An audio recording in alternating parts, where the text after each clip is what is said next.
Welcome back to the European Market Open. A minute to go until the start of cash equities trading. I'm Anna Edwards, live in London with Tom Mackenzie. Here are your top stories. A tragic mistake. George Soros slams BlackRock for pouring billions into China. Meanwhile, exports surge in the world's second largest economy as trade withstands new outbreaks and port closures. Germany's engine stalls. The global supply crunch threatens the nation's recovery. We get the ZEW survey on economic sentiment later this morning.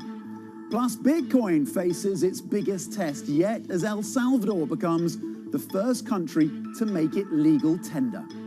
Just 15 seconds to go then, Tom, until the start of the European equity trading session. Let's have a look at how the futures picture looks this morning. Some downside being factored in for European equity markets at the start of trade. Of course, we made gains here in Europe yesterday, but we were without the United States, so you wonder how much conviction was behind them. Looking at US futures then and European futures, they diverge. Just wondering where we head in the morning session as we wait for the US to come to play. Yeah, Anna, the highest close for European stocks yesterday in 6 weeks. Maybe a bit of profit taking this morning if the futures are going to prove accurate. You had a very strong session in China, by the way. It continues, of course. The tech stocks are back in vogue there.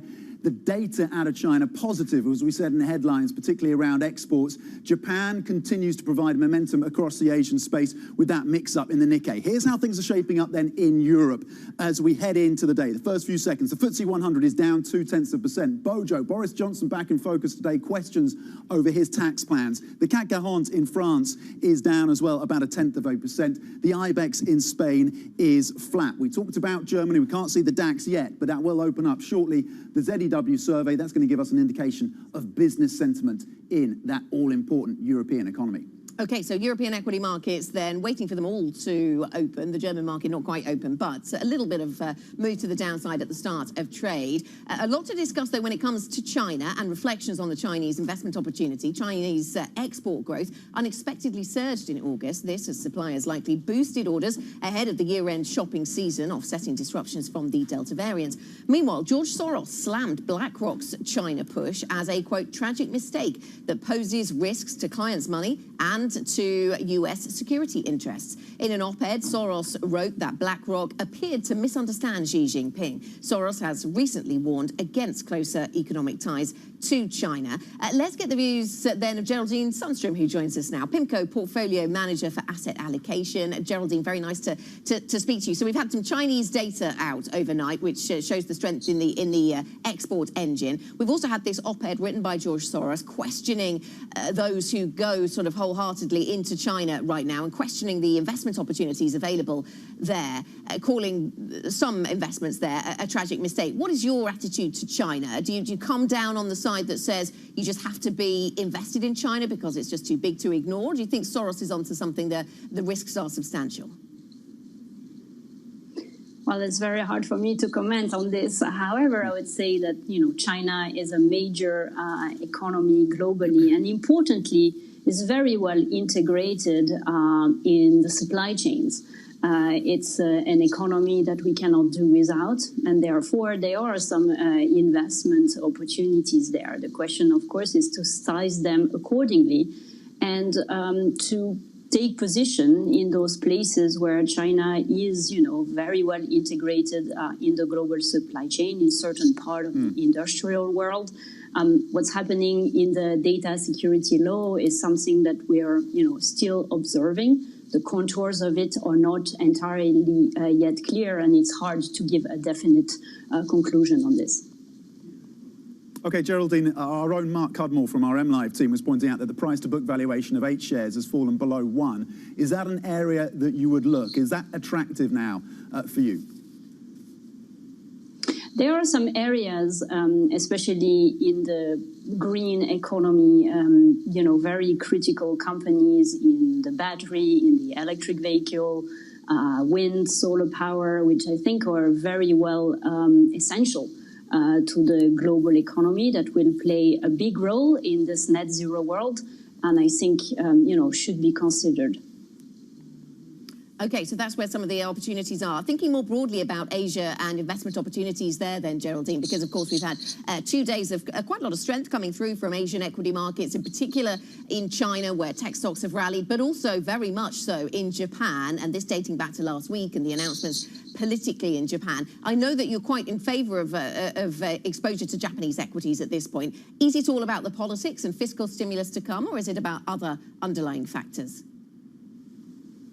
I think there were already a very fertile ground in Japan. First of all, the second quarter earnings season beat pretty much anything that we've seen around the world.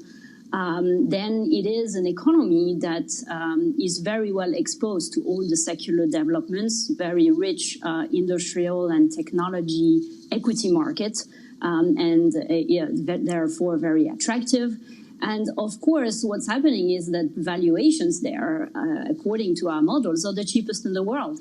And you have a relatively stable, jurisdiction. So I would say this politics is just merely a catalyst on a market which had very little sponsorship, yet very strong in terms of momentum in the earnings as well as underlying sectors. So this is one of the market that we favor now that really is a laggard versus the rest of the world.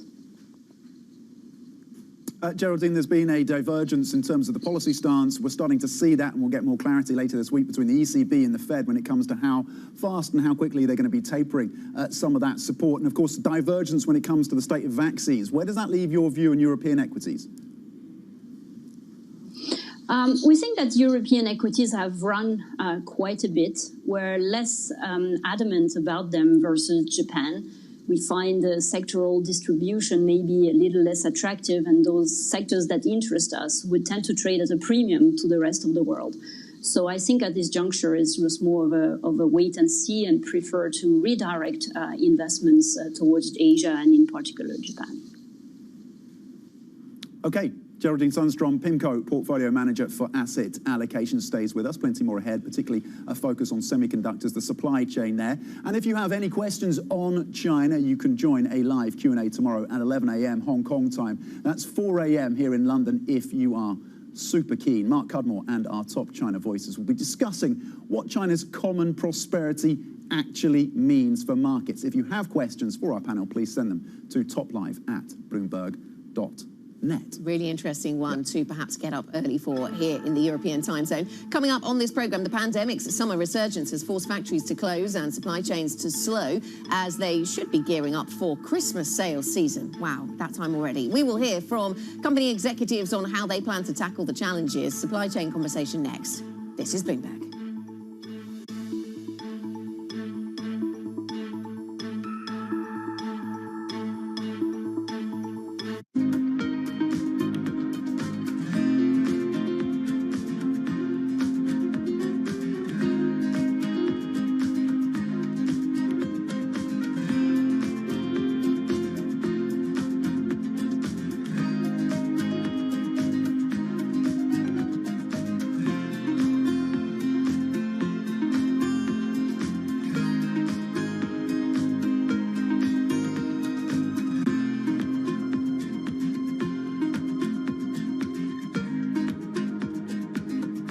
Can come together to help less developed, fragile, vulnerable countries with adaptation and resilience, and we can do what we developed world need to do to reduce the damage being done by our practices of the way we produce energy.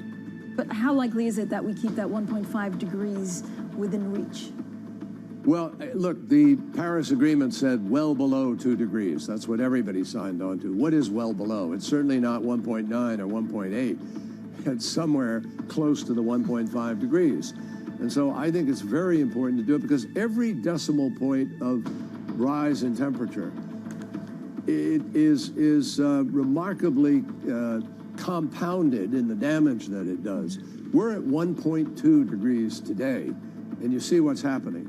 Imagine what happens when you're at 3 degrees or so, which is the track that we are currently on. There is wide disagreement on whether we've seen the worst of the Delta variant in terms of the upsurge in cases. Where do you fall on that? So I see that the curve is continuing to go up, which is worrying. What is making me really nervous today is that there is this accompanying surge in deaths as well. Bloomberg has enhanced search on the terminal to deliver what you need when you need it. Now, you can simply type phrases in everyday English in the command line. Compare financials. Find people. Analyze markets. You can enter phrases or ask questions. What do you want to know today? Ask a question or visit SearchGo to find answers now.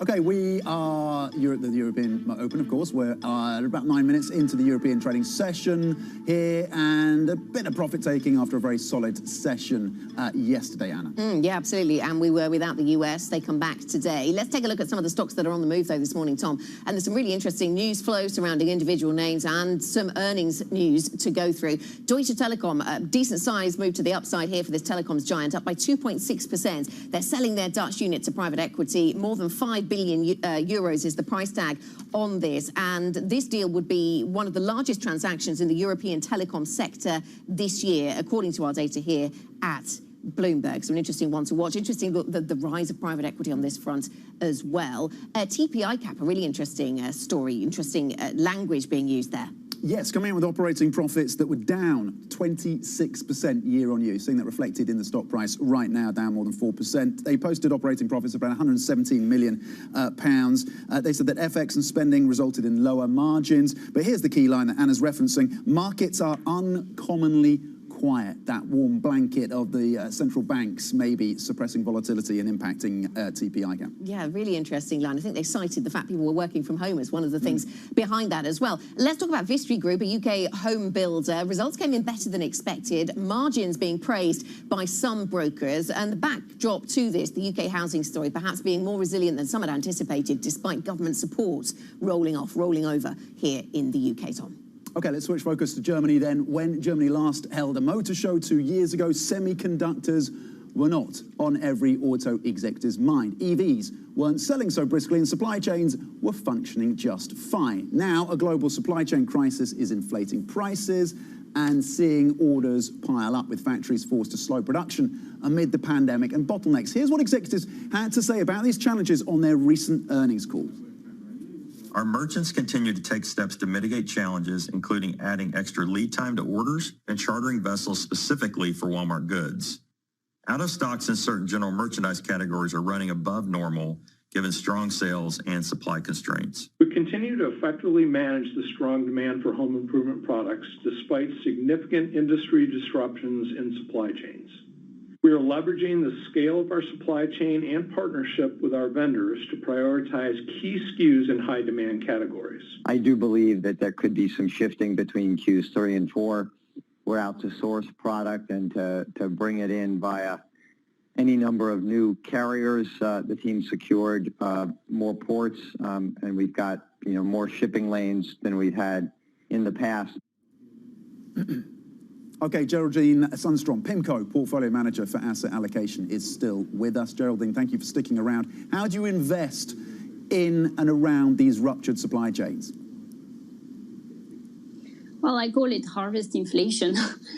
There are some areas that have pricing power, big barriers to entry, and where the lead time to create this extra capacity is relatively long. So there are likely to be some sectors like in maritime transport, in semiconductor, where anyway you're going to have a good secular backdrop, as well in forestry and the wood supply chain, where we think that these are sectors that will see, relatively robust secular growth, and where the supply response cannot be that fast. So this is what we like. Yes. Do you stay away from the car sector at this point, Geraldine, given the well-publicized disruption of semiconductors that we see holding back production there, and factory closures around the pandemic holding back production? Some of the executives at the Munich Auto Show telling us that 2023 is when they now expect to see a little more normality in their supply chains.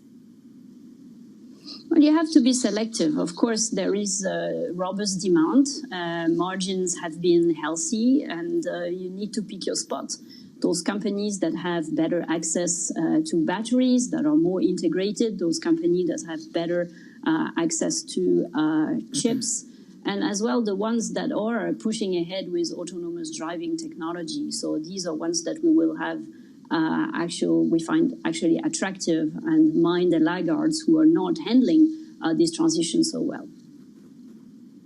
Okay, specifically around semiconductors, where in that ecosystem are you looking to invest? You have the producers, you have the designers, the likes of ARM, you have the foundries, the TSMs of the world. What are you looking at? Well, we think that the power has moved more towards the foundry, but also above that in the raw material supply chain, which has consolidated dramatically, where the capacity is very hard to grow very fast. And they are regaining pricing power, something that they didn't have for decades. Whereas on the designer side, well, they have to compete to secure capacity with those foundries.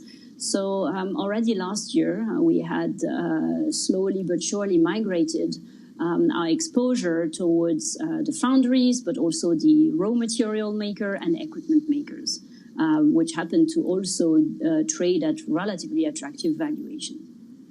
Okay, that's interesting. And so does the same apply in terms of going up the supply chain? Does the same apply to the battery space? Because I know renewables and battery technology, Geraldine, is something that you're interested in investing in. Does that mean you go for the raw materials that go into those batteries, or the companies that make batteries, or maybe not the car manufacturers that are facing those make or buy decisions around batteries? Where in that supply chain do you focus?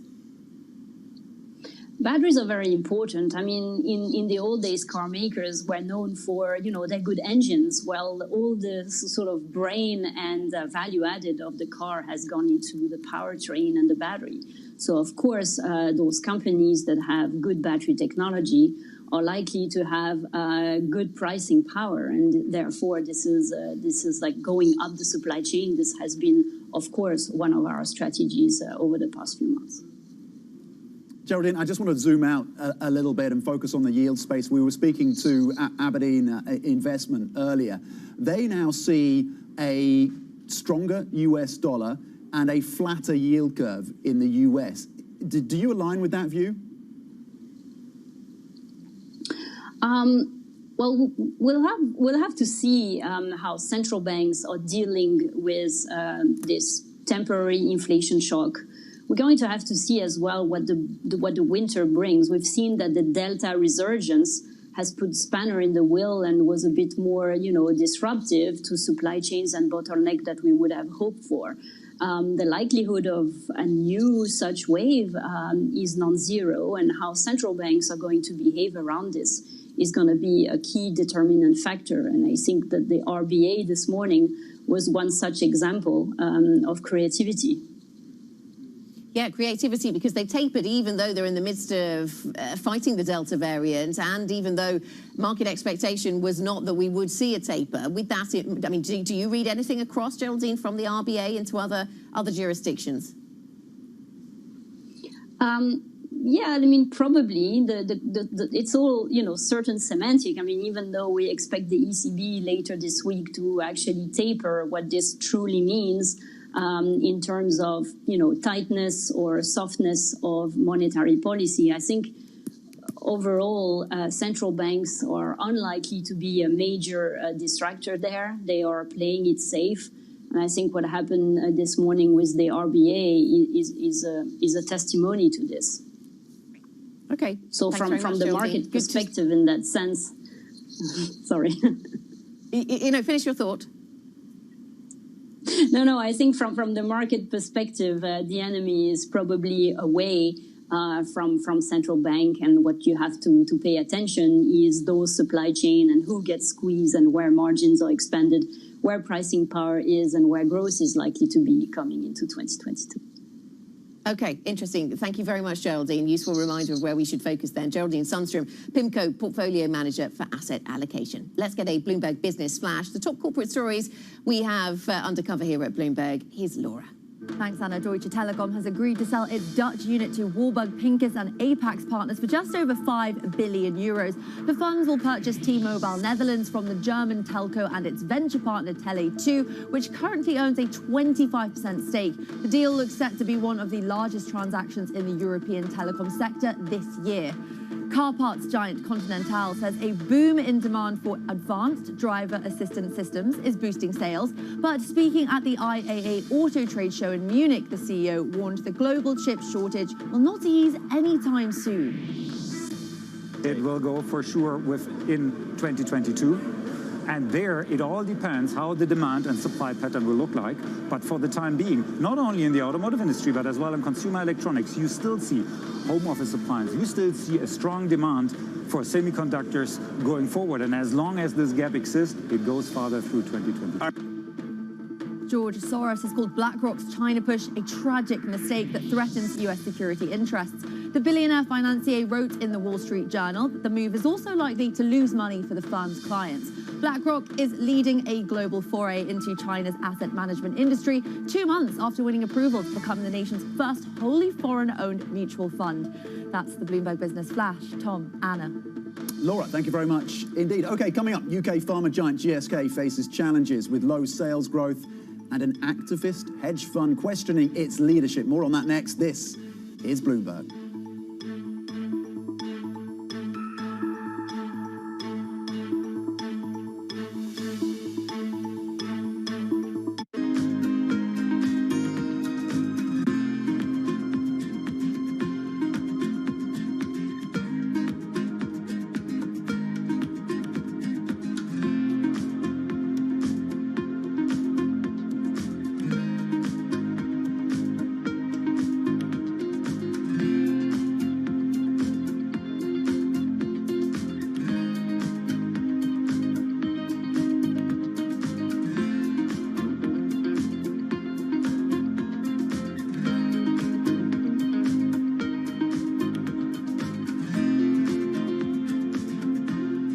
Welcome to El Zonte, known as Bitcoin Beach. This little surf town on the coast of El Salvador is one of the first to go full crypto.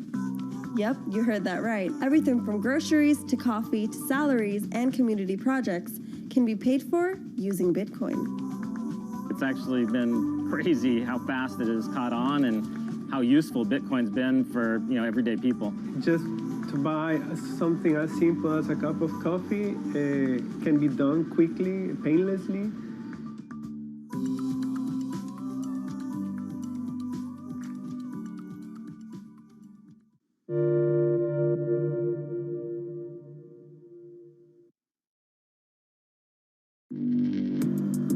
Access the financial world on demand.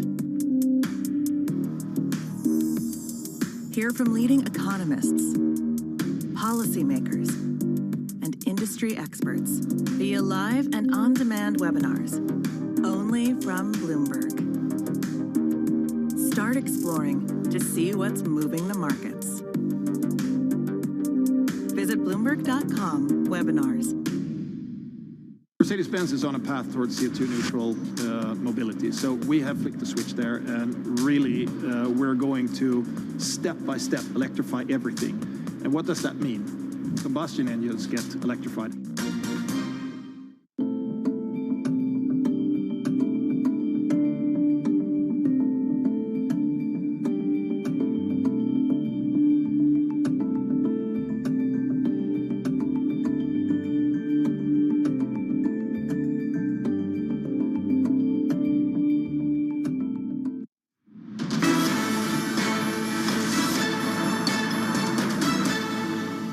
Welcome back to the European Market Open. 23 minutes into our European trading session, and the CAC 40 managing to stay unchanged. Elsewhere, we see a little bit of weakness coming through on European stocks. And Tom, we have some news coming out of Evergrande, the Chinese giant that has been much in question of late. And this is more negative news, isn't it? Just coming hot on the heels of a Goldman Sachs downgrade to their stock earlier. Yeah, so another downgrade, this time from Moody's, cutting Evergrande's rating to CA from CAA1. The importance, of course, is that this is one of the world's most indebted, if not the world's most indebted, certainly China's most indebted real estate developer in China. It has implications for the broader bond space, of course, particularly the property, the real estate bond space. Junk yields already in that area, that part of the credit space, above 12%. So this is further pressure then on Evergrande, but more broadly, the credit space in China. Okay, certainly something we continue to watch with interest. Now, let's move on to something a little more European. Today's big take story is on GlaxoSmithKline, GSK. The UK pharma giant has been facing challenges of late,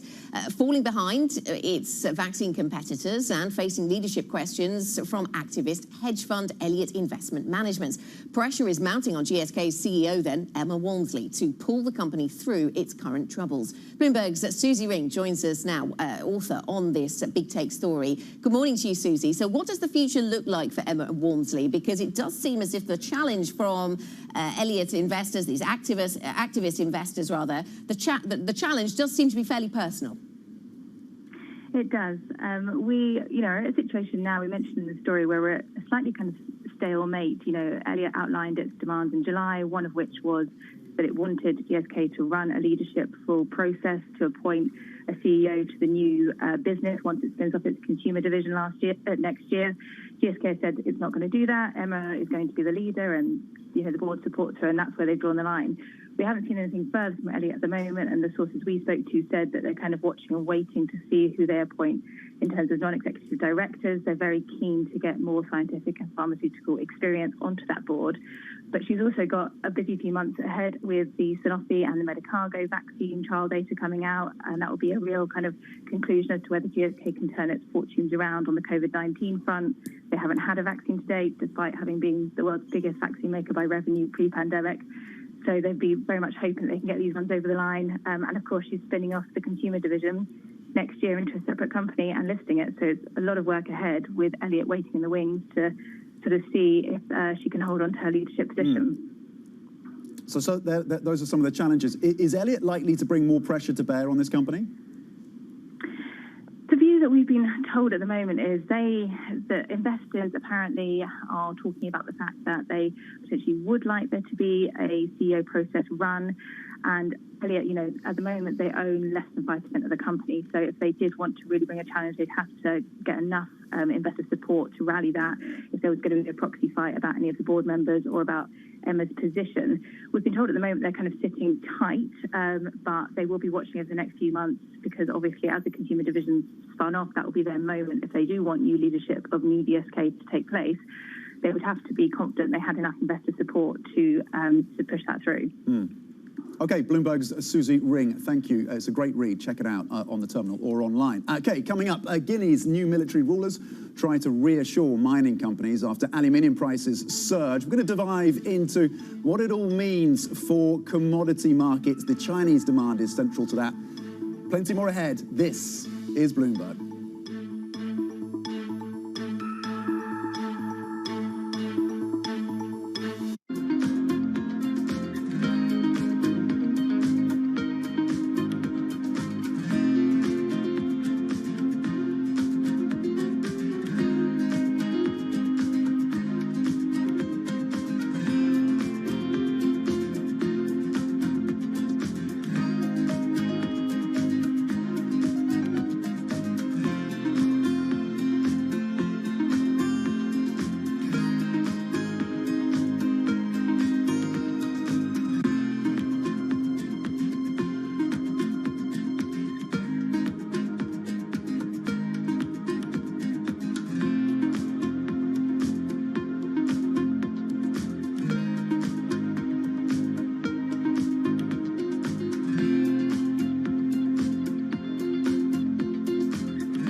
demonstrate just how sensitive the markets are to any commentary about trade. We did see some pressure on the yuan, we did see some pressure on the futures. That is now being reversed.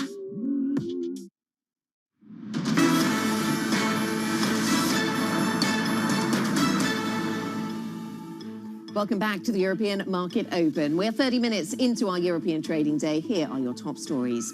A tragic mistake. George Soros slams BlackRock for pouring billions into China. Meanwhile, exports surge in the world's second largest economy as trade withstands new outbreaks and port closures.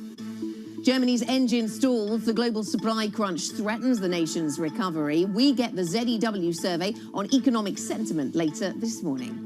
Plus, Bitcoin faces its biggest test yet as El Salvador becomes the first country to make it legal tender.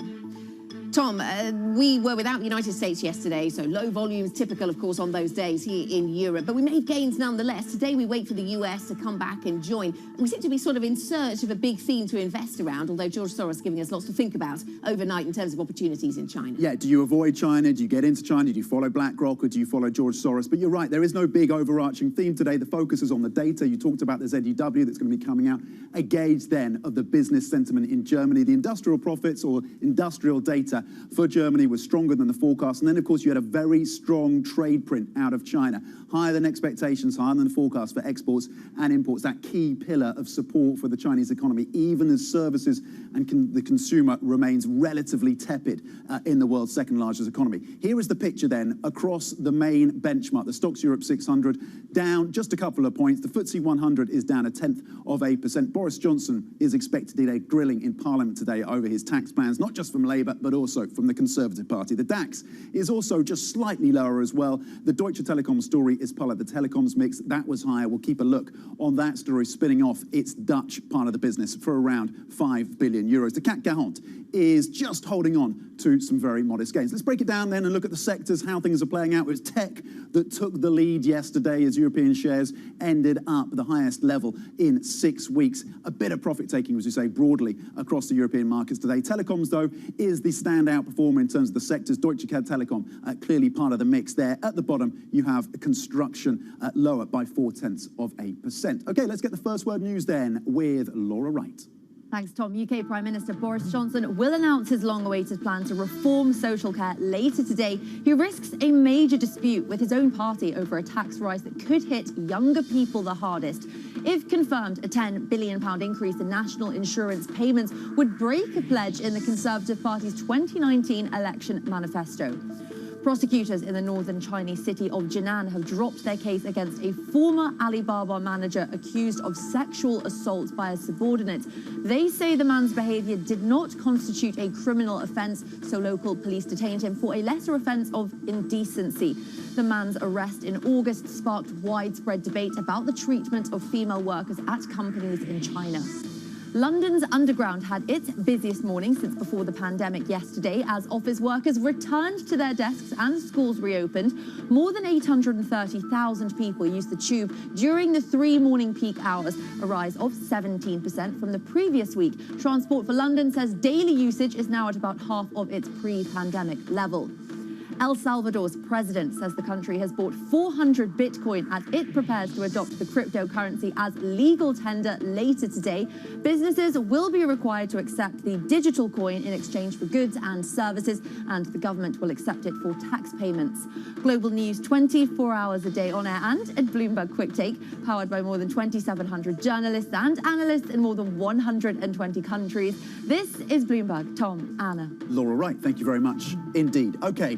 Switching to bauxite in Guinea, a military junta that seized power in Guinea said it plans to establish a unity government and has urged mining companies to keep operating. This comes after aluminium prices surged on news of the coup attempt. Amid fears the supply of bauxite could be disrupted. Joining us now is Saad Rahim Trafigura, Chief Economist. Saad, thank you for joining us. Just give us the top line then, the latest in terms of supply and any disruptions that you're seeing. We spoke to CRU, a researcher there, earlier in the day. They pointed to relatively smooth flows in terms of production as things stand out of Guinea. Good morning, and thank you for having me on. Yes, absolutely. As of now, what we're seeing on the ground is a really no disruption so far as we can tell. Speaking to our partners on the ground, there were these curfews that were in place for a temporary period of time, but those seem to be lifted. So as of now, there does not seem to be any disruption of flow out of there. And the situation remains fluid, and these things can change. But really, for us, I think what is happening in Guinea is really throwing a spotlight on what are continued global supply chain shortages and tightness. And aluminum is just the most recent of them, but you can see what the price has done over the last year. It's up about 50%. It's now tied with copper as the best performing asset, since the start of really the COVID period. Just because this isn't just a Guinea issue. This is just the latest manifestation of what we're seeing in not just this supply chain, but across the commodity complex as a whole. Yeah, and remind us of some of the reasons that we've seen higher commodity prices, in particular for aluminum, aluminium.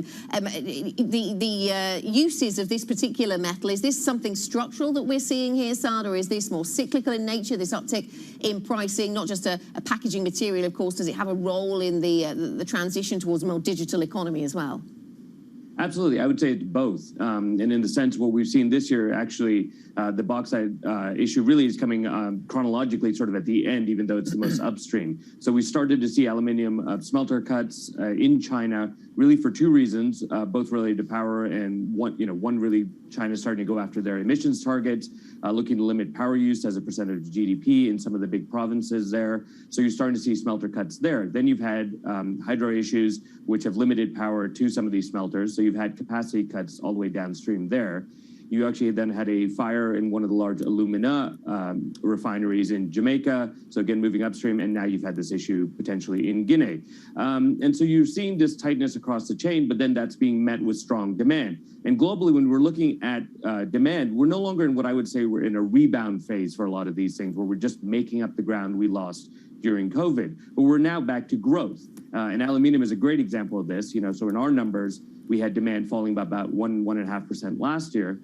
But this year looking to be up about 10%, so far more than making up the loss that we had there, and continuing to go forward. Now, part of it is, as you say, is just a rebound where we did see during COVID increased demand for cans, for packaging. More people were consuming beer or soft drinks at home, so you were seeing an increase in can usage. But increasingly, as we move now towards increased electric vehicle usage, that requires a lot more aluminium than what we've seen in traditional vehicles. And in general, the lightweighting of the transportation sector, whether it is autos, whether it is airplanes, et cetera, that all has a role to play as well. And what's, I think, quite telling is the fact that prices are where they are without China really having been a big participant, I would say, on the demand side, not just for aluminium, but across the other commodities as well. So if that starts to come back, then we're really looking at a very strong path upward. Okay, Saad, well, that takes me on to my next question. So a very strong path upwards. Give us a sense of what that might mean for pricing then. I mean, again, what we're looking at here is, when we all the capacity really that has been built in aluminium has really been in China since about 2007. The rest of the world has really remained pretty flat. And now China is saying, well, we're going to cap our production increases going forward. So the rest of the world now has to start to deliver on that. And when we look at it globally, there's only about 2.5 million tons of projects that are committed to between now and the end of the decade. So that's only about a 2-3% growth versus total over that time period in capacity, versus a market that we think is going to average probably about close to 5% demand growth every year. So those numbers just don't match. And so what we're saying is you need to invest in this, and the incentive price for that has to get higher. And that's before we start to layer in things like a carbon price, which, as you know, aluminium is a very energy intensive commodity. So if we start to take that into account, then we're looking at prices that could be much, much higher than here and potentially higher than all-time highs. Okay, so is this part of the green transition you're talking about here then, Saad, the fact that many countries then, where there would have been production or opportunity to increase production, saying we won't do that, we'll sort of offshore that production so it features on another country's carbon tally and not on ours. Does that mean we risk being really underinvested in this metal? Absolutely. I mean, I think that's been the story really since the early 2000s, where really all that growth has been in China, and other places you've seen a reduction in capacity, if anything. But now what we are saying is exactly that capacity has to be built somewhere if we're going to have this metal be part of the energy transition, and absolutely it is, because it is one of the critical metals here, not just in the vehicle side, but even if we look at the electricity grid build out, a lot of that is going to also now come from aluminium and not just copper. So, as we look at that, then we're saying we need to invest, and really we haven't had an incentive price to be able to do that outside of China, and now we need to see that start to happen. But as we've said before, this is a story writ large across the commodities complex, right? Whether it is copper, whether it is aluminium, whether it is now nickel, and even beyond that, we think in a few years, even looking at oil. There's a reason that gas prices are 3 times their 5-year average, carbon 3 times its 5-year average. Iron ore, nickel, aluminium, copper, and oil, all 50% higher than their 5-year average, right? And this is what we think is just at the start of the cycle. It's really just a clear signal being sent from commodity markets that investment needs to happen and needs to start happening now. Saad, thank you very much. Really good to speak to you. Saad Rahim, Trafigura's chief economist, talking to us about the latest in Guinea, the lack of disruption there following the coup, perhaps, and what that is doing to bauxite, aluminium or aluminum markets. Coming up on this program, the engine of the German economy is turning into a brake in the face of a global supply crunch. We'll get the latest from the Munich Auto Show, the politics, and a number of other factors driving the German discussion right now. This is Bloomberg.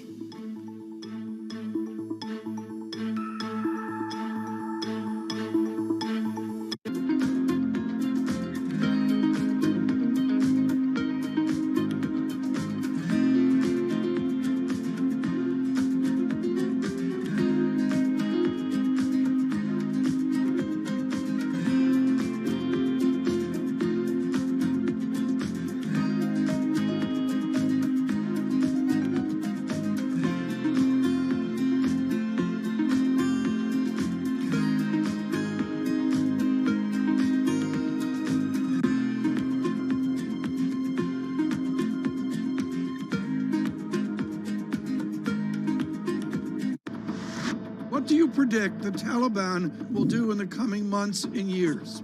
I would say consolidation of their power and gaining international legitimacy and recognition. This is the priority for the Taliban, not supporting transnational jihad, not basically in any activities outside of Afghanistan.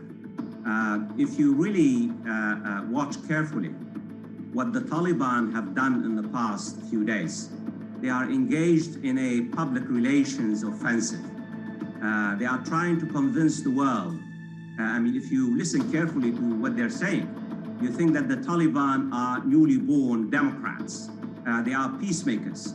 And the reason why they want to consolidate their power, they want to convince the world that the Taliban have changed.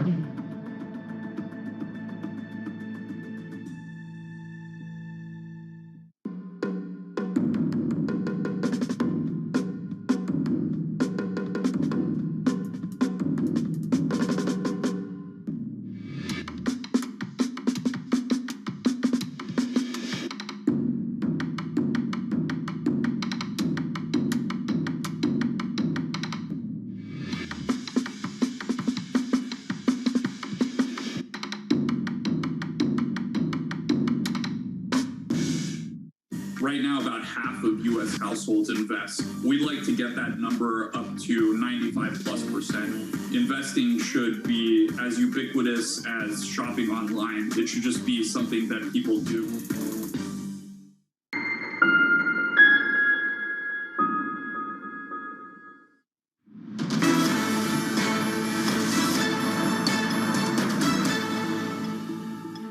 Welcome back to the European Market Open. 43 minutes into our second trading day of the week here in Europe, and European equity markets on the back foot, just taking a slight leg downwards as we wait for the US to come back later on today. Of course, the Asia session was fairly robust. Now, the engine of the German economy is turning into a brake in the face of a global supply crunch, threatening to derail the nation's recovery. While a strong focus on manufacturing helped Europe's largest economy fare better than its more service-heavy peers during COVID lockdowns, Germany's rebound is now at risk as companies report shortages of materials. Let's take stock then of the German economy. Over in Germany, Matt Miller is on the ground for us. He's at the Munich Auto Show. Maria Tadeo is also with us. She is in Berlin. Matt, let's come to you first. What have you been hearing then from auto executives about these disrupted supply chains?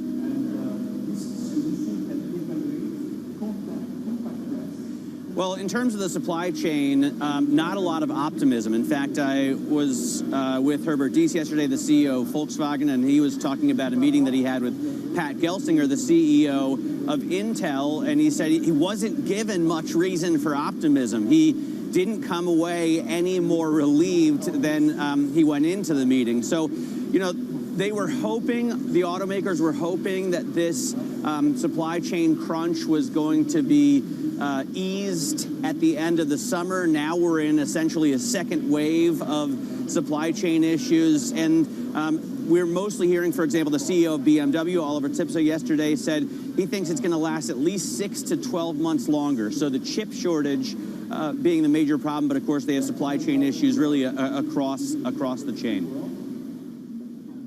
Okay, Maria, we've seen some more positive data out of Germany, particularly when it comes to manufacturing. I guess the question is, to what extent is that sustainable? Yes, Tom, and again, going back to what Matt just said, you know, the narrative here in Germany was those concerns about supplies and price and the idea that we could see big bottlenecks in the back end of the year from everything, metals to papers to chips. When you look at the data, however, we did get 2 points suggesting that perhaps the industry is regaining momentum. We had the IFO today with new forecasts. We also had, of course, yesterday, those producer indicators from Germany also suggesting that there is ongoing momentum, but the question is, where is this momentum coming from? And a lot of this is outside of the European Union and is bulk order. So it does put a question as to how much of this is sustainable, whether this is just perhaps a one-off, and it's really in the back end of the year whether we see those concerns kick in, which the industry, as you know, has been very quick to point out. Maria, it seemed we're just getting some lines coming through from Angela Merkel saying she's warning against the left-leaning government under Scholz, which is interesting in itself, talking about her own finance minister. But this is an attack line we've seen before from the centre-right, isn't it? And one that no doubt we'll see more of. Yes, and you know, Anna, Angela Merkel now speaking in the Bundestag. This was supposed to be her goodbye to members of the parliament here, but it is very much what looks to me like a campaign event. You know, she's taking the podium saying, to me, the best way forward is a government led by the CDU, CSU, and led by Armin Laschet. It does matter who governs a country, but it also matters the manifesto, the program, the ideas behind it. So it is, you know, a speech from Merkel that is very, very political at this point, and you could argue it's a way to prop up Armin Laschet, who continues to slip in polls. Pretty much every morning we have a new poll suggesting that the SPD has very much cemented now its lead 5 points ahead, and it's Olaf Scholz as an individual candidate that is polling so much better than anyone else in this election. Okay, so that's the politics. Matt, of course, the politics is interwoven with the economics, with the auto sector in Germany. Is there anything else that stands out from you in your conversations with executives that should be underscored at this point?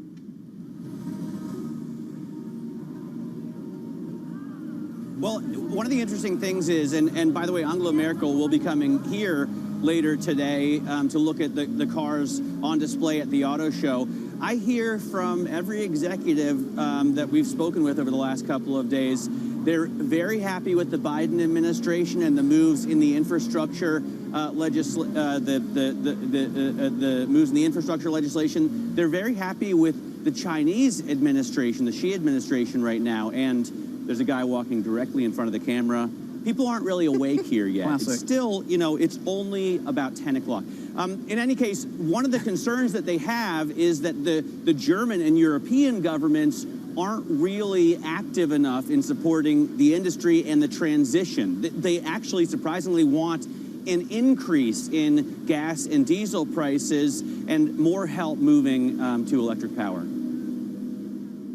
Okay, Matt Miller, great stuff as ever from Munich and the machinations around the auto industry, the latest from those executives on the ground. Of course, Maria Tadeo in Berlin with an update on the political changes and how the economy folds into that. Coming up, we talk central banks after the RBA decided to stick with its taper plan. We hear from the ECB this week. This Here's Bloomberg.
Neptune was discovered, everyone wanted to do it because it was this clear demonstration that you can use math to discover objects.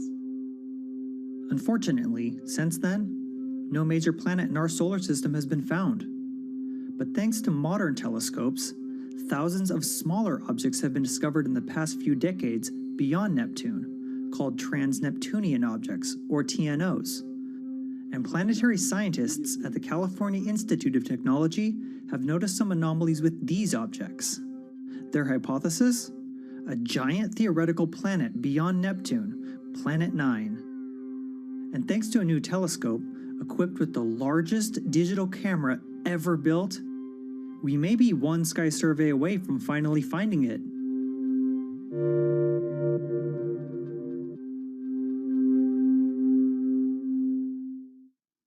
The growth story in cannabis remains very strong, even after the sort of loosening of the pandemic. There was a worry that there might be wallet spend competition, but so far the cannabis sector seems to be holding up very strong.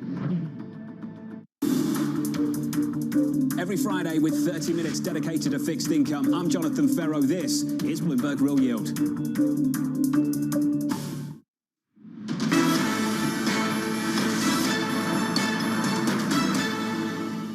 Welcome back to the European Market Open. 51 minutes into our European trading day, the CAC 40 outperforms the others. The FTSE 100 a bit of a laggard this morning. Overall, fairly flat then for European equity markets after gains of yesterday. Joining us now, Ven Ram from our Markets Live team. Ven, what interests you in the RBA decision? Because this seemed to be an interesting one that the market didn't necessarily know how to play.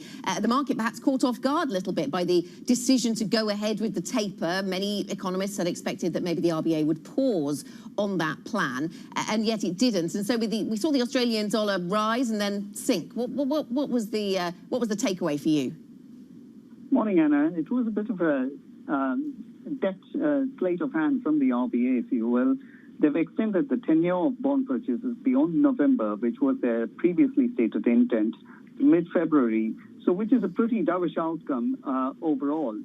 The Australian economy is confronting key challenges from the Delta variant, and that means that GDP is expected to decline materially this quarter, and they also have unemployment rate likely to tick higher. All these mean that the RBA won't be looking to raise rates before 2023 or even 2024. In contrast, if you look at the neighboring New Zealand, they may raise rates later this year if the spread of the variant is controlled, and that's a big if, mind you. And this divergence essentially means that Aussie Kiwi will decline in the short term. And we've already seen some weakness in the Australian dollar, and it's not a currency that's going anywhere higher in a hurry. Yeah, that pronounced divergence between two relatively close neighbours, of course. When we look ahead to the ECB later this week, are there any lessons that are going to be learned from the members of the board of the ECB on what is happening over in Australia and New Zealand? What should we be focused on? Well, the key focus, Tom, for investors will be what the ECB does with its pandemic emergency purchase program. With the euro area making progress on vaccination and the economy on track for the fastest pace of growth not seen in years, and inflation running at 3%, the question essentially comes down to, will they slow their bond buying? The ECB has stepped up its bond purchases to a pace of about 80 billion euros a month in the second quarter. That's in comparison with about 62 billion in the first quarter. My calculations show that the ECB has scope to persist with its current pace of purchases before slowing somewhat in the first quarter of 2022 and wind down the program altogether at the end of March. Now, the question is whether they will actually persist with their pace of bond purchases. That's the big question for Thursday. Let me ask you about the Bank of England and the perspective there then, Ven, and this is on my mind because I've just seen some comments from Michael Saunders at the Bank of England saying that rate rises may come if the economy evolves as forecast. Is that what everybody expects? He says these are likely to be relatively limited. Yeah, I think these are not surprising comments from Saunders. If you look at the yield curve, it's actually kind of slightly marginally outperforming the German and the US curve. So the market is kind of taking his comments in stride. If you look at the 2-year gilt yield, it's nowhere near the bank rate, and that tells us right away that, you know, the markets are saying, yes, we know that inflation is a problem in the UK, but they also know that the BOE expects inflation to fall back to 2% levels come next year. So at the moment, the markets are not losing sleep about the possibility of rate increases by the BOE. And in any case, as Saunders suggested, any rate increments, any rate hikes will be limited and shallow in the thought. So the markets are not too fast at this point. Okay, then, just in terms of the broad read-through then to markets, I mean, just look at the Asian session, strength again in Japan, strength again in China, various different factors at play there, of course. You had a solid day in the European markets yesterday. It seems relatively flat now. What are the next catalysts for these markets? Well, the next big catalyst for the market will be not the September 22nd Fed meeting, because I don't think they are going to announce taper. That was never the plan, and that was never the central expectations at any rate. And the latest non-farm payrolls report, the weekish report, means that they are not going to say anything about taper. So which means the meeting after September will be the key one where they're looking to announce possibly taper. And so I think that the markets are going to be in this kind of mode where they're kind of trading around the ranges without necessarily getting anywhere in the short term. Ven Ram from our Markets Live team, thank you very much indeed. Your European markets, the benchmark is flat, plenty more ahead. This is the European Market Open Surveillance. Early edition is up next. This is Bloomberg.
what's happening on Wall Street. It's the basic law of economics. The Fed is telling us this is transitory. Need to catch up? This is Bloomberg Wall Street Week. I'm David Weston. We've got the information and insights. David, you just hit the nail right on the head. From businesses most influential and instrumental. I support the new framework. We need to invest in our systems. Bloomberg Wall Street Week premieres Friday with replays all weekend on Bloomberg Television and Radio.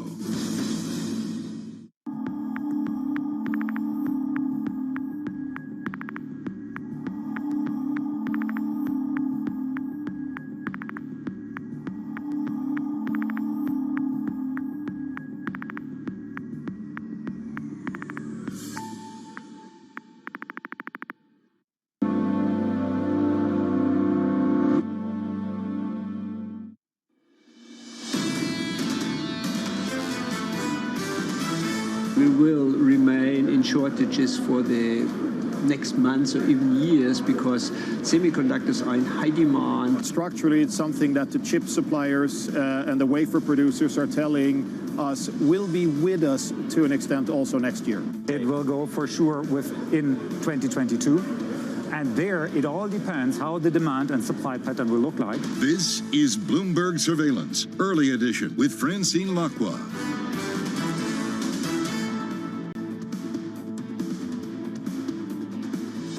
Well, good morning, everyone, and welcome to Bloomberg Surveillance Early Edition on this Tuesday, the 7th of September. I'm Francine Lacqua here in London, and here's what's coming up on today's program.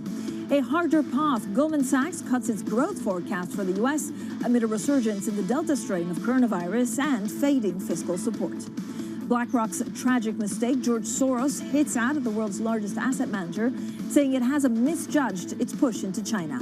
And El Salvador makes Bitcoin legal tender from today. The country's president says it now owns 400 Bitcoins and plans to hold a lot more. Now, first thing is first of all, welcome to the traders going back to work after U.S. Labor Day. Welcome also to the markets. So let's check on what they're doing. Now, we did see actually gains across the board. This is because despite the resurgence of Delta, maybe some concerns that the supply chains will be squeezing even further, pushing up inflation. Also maybe concern that we're not going to see the kind of recovery that we were expecting because of further lockdowns. We're still holding on to a lot of gains across the board. We saw another record in Europe here unchanged. I don't know whether it's pausing for breath or just trying to find the next catalyst. You can see the U.S. 10-year pretty much unchanged. NYMEX crude, keep an eye on it just because of what we heard from Saudi Arabia yesterday. So this is a picture for Europe overall. The UK seeing a little bit more pressure than usual. This is because some of the financial stocks are down, but you can see the FTSE Mid, the CAC, and the IBEX pretty much unchanged. And then Bitcoin, this is a big one just because it's the first country, El Salvador, to push it as legal tender. That's from today. And you can see Bitcoin after the president of El Salvador also tweeted that he was buying Bitcoin. 400 of them is 52,345. Now, veteran investor George Soros has hit out at an investment titan. He says that BlackRock's push into China is a tragic mistake and that is not only a risk to clients' money, but also the national security interests of the U.S. Now, Soros's comments come as BlackRock leads a global foray into China's asset management industry, despite a broad regulatory crackdown by China over some of the country's most successful companies. Let's discuss all of this now with Mark Mobius, co-founder of Mobius Capital Partners. He joins us now from Dubai. Mark Mobius, always a pleasure to speak to you, one of the gurus on emerging markets. How concerned are you about China and actually President Xi's intent with foreign investment companies? Actually, I've been pretty positive on the measures that China has been taking because it means that they're moving more towards fairer regulations, trying to create a level playing field. So in some ways, these measures by China is making it safer for investors, including foreign investors. So I don't see where George Soros is coming from on this regard. So you don't think it's an issue of national security if China starts cracking down to a point that any capital invested in China they see as a state company? No, I think the bottom line is this. China wants to become an international destination for investments because they do need more money. And a lot of people think, oh, China's got all this money. They have no problem in growing. But in fact, they do need investments. They want foreign investments. So they're going to try to encourage people to come in to invest in their companies, of course, under the same conditions that local companies have to operate. Now, of course, there's also the problem of data concern, protection of data, and they've taken some measures already. Of course, the U.S. has the same measures in place.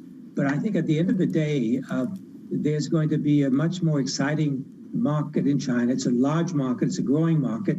And we certainly want to be there. The market has not performed very well, but that also presents opportunities. So I think we're in a situation where China's become more and more important. So, Mark Mobius, how do you want to take advantage of it? How do you play China?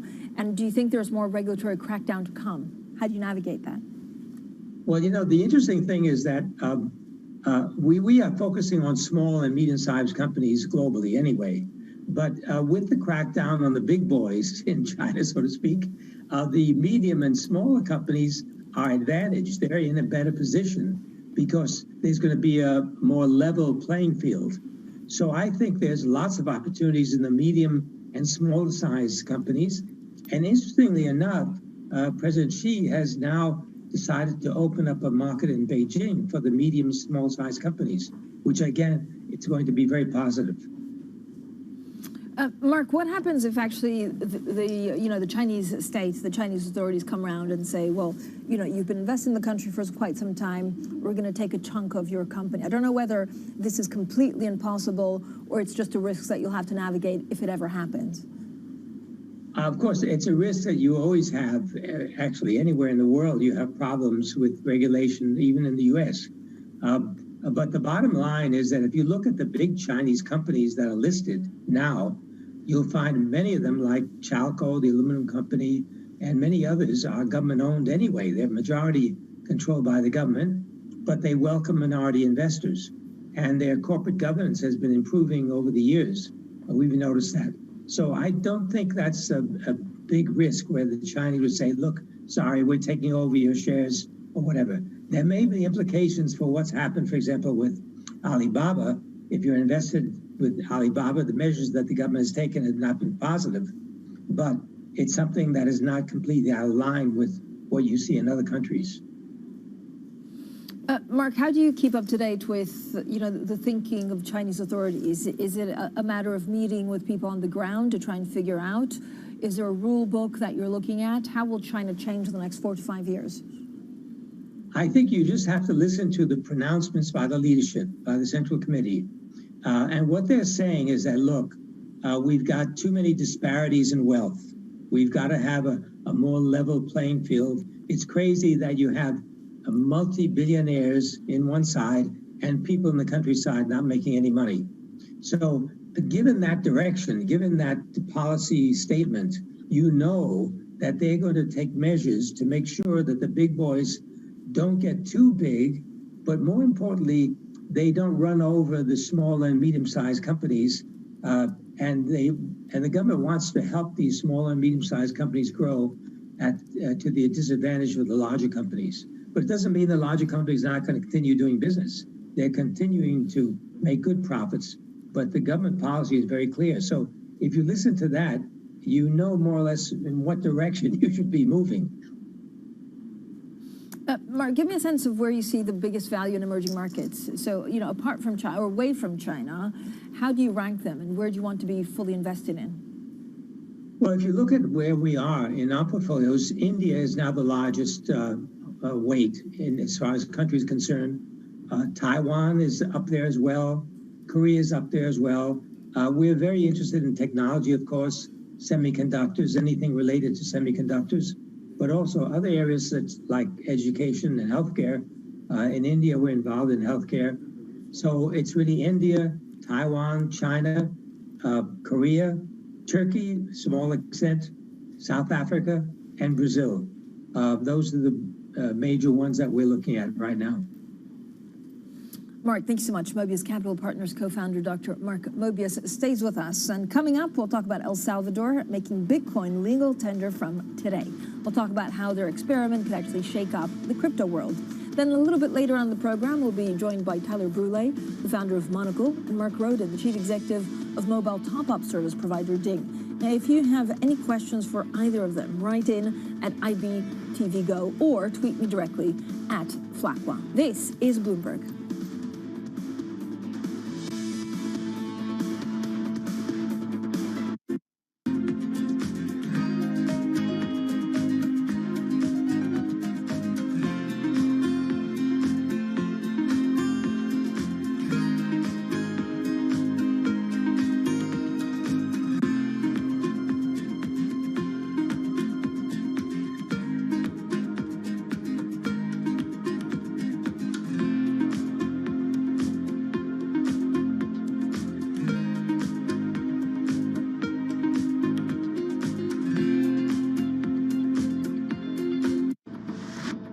Are you still committed to the U.S. pickup market? You mentioned how small it is, and I know you do good business at the frontier, but a lot of times Americans want something bigger like the Titan. Is that, do you plan to stay in that market as competitive as it is?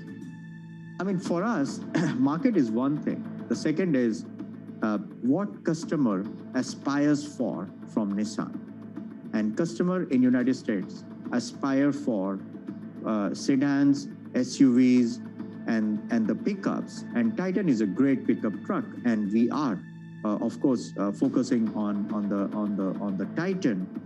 But as I said before, that in our whole lineup, our main focus is always been in the sedans and SUVs and the smaller pickup truck.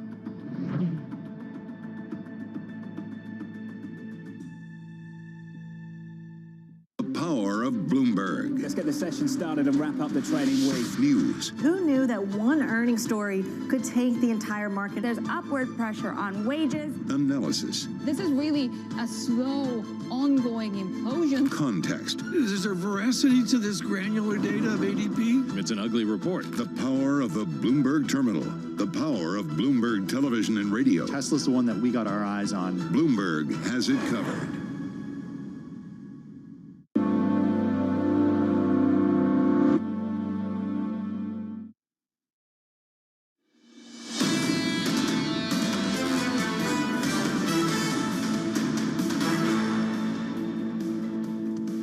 Economics, finance, politics. This is Bloomberg Surveillance, early edition. I'm Francine Lacqua here in London. Now, El Salvador will actually become the first nation in the world to adopt a cryptocurrency as legal tender later today. Now, the country's president says El Salvador now holds 400 Bitcoin and plans to buy a lot more. It will circulate alongside the national currency, the US dollar. Well, joining us now to discuss all of this is Eddie van der Veld from our MLive team. Eddie, a lot of people, good morning, first of all, but a lot of people are very excited about this. So I can go to El Salvador, maybe buy a pizza with my Bitcoin. I don't know whether I need a card. Actually, I mean, what happens at cash machines?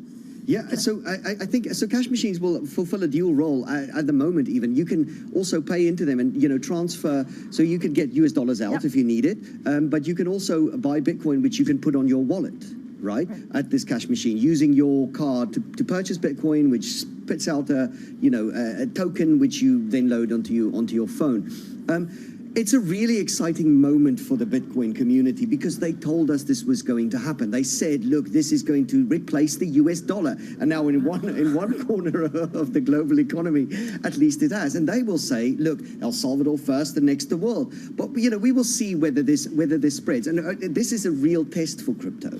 Eddie, I mean, the loaded question would be, is this actually legitimizing Bitcoin, or is it making El Salvador murky?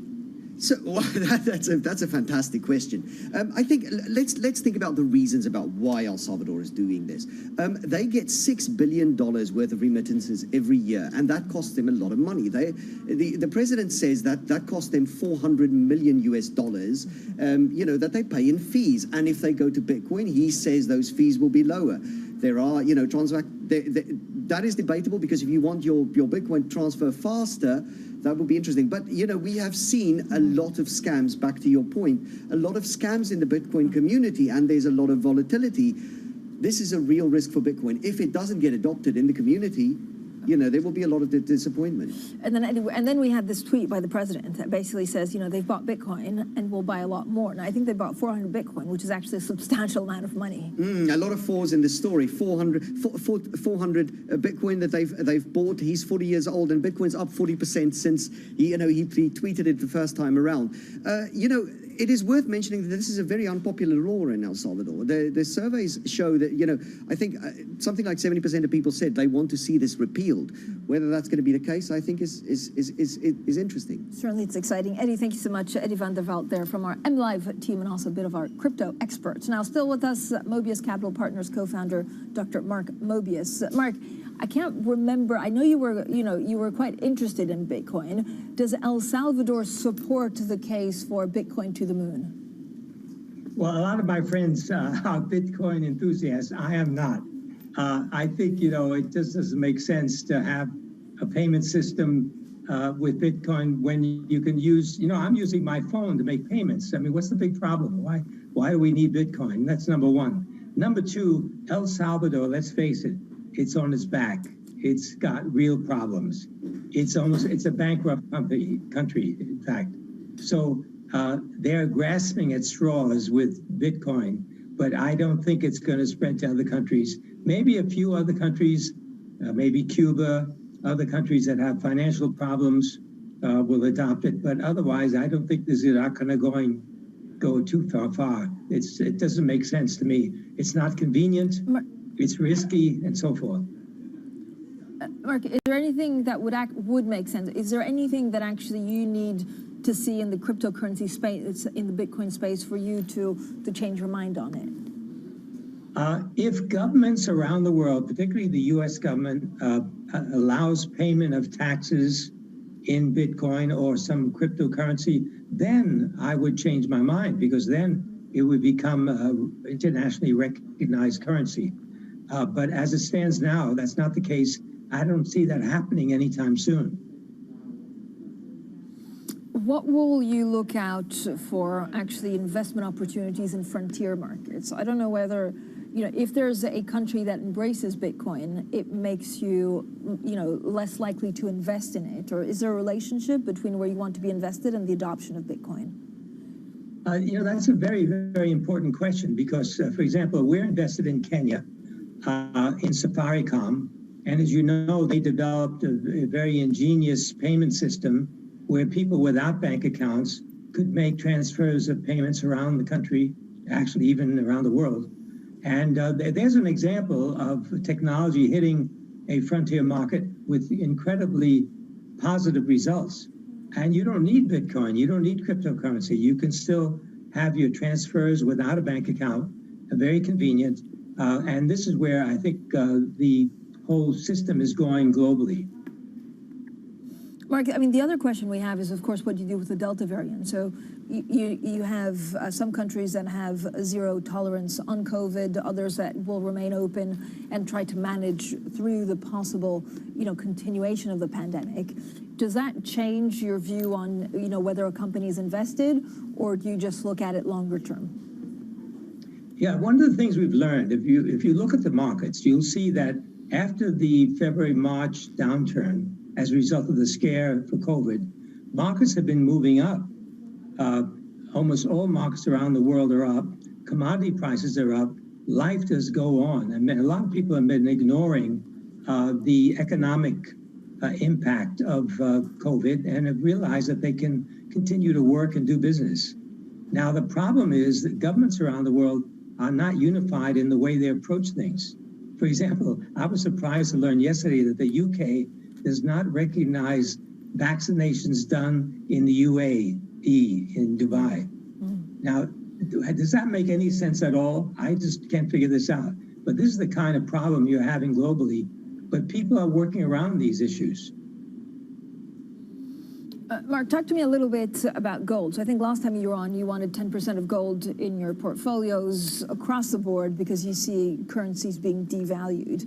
Given what happened in the last 2 months, does that 10% go to 15%, or do you keep it at that level?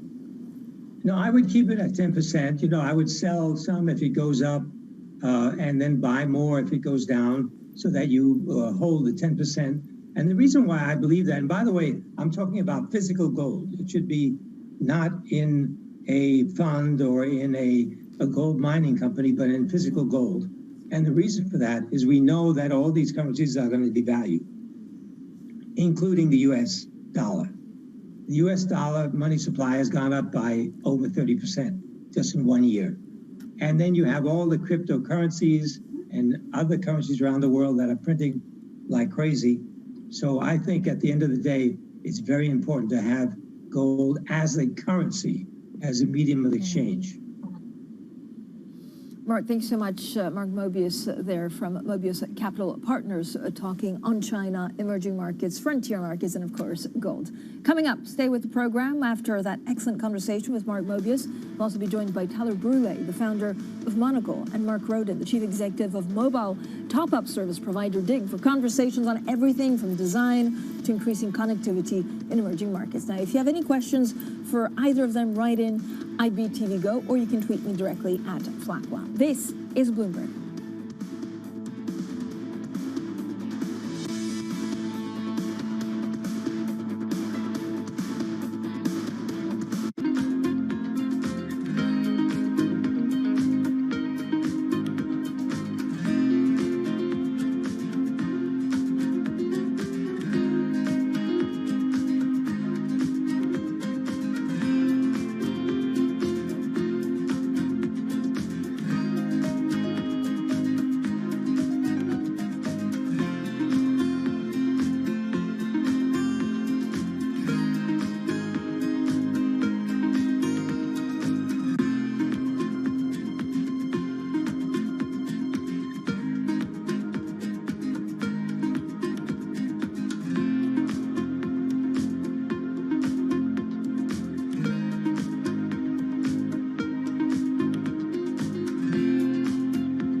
Happening on the ground right now, just in terms of consumer price tolerance? We see a strong consumer right now, and you can see that even in the early starts to back to school and back to college season that we're really pleased with. And I think if we step back and look at the quarter, you know, we see the evidence of that strong consumer.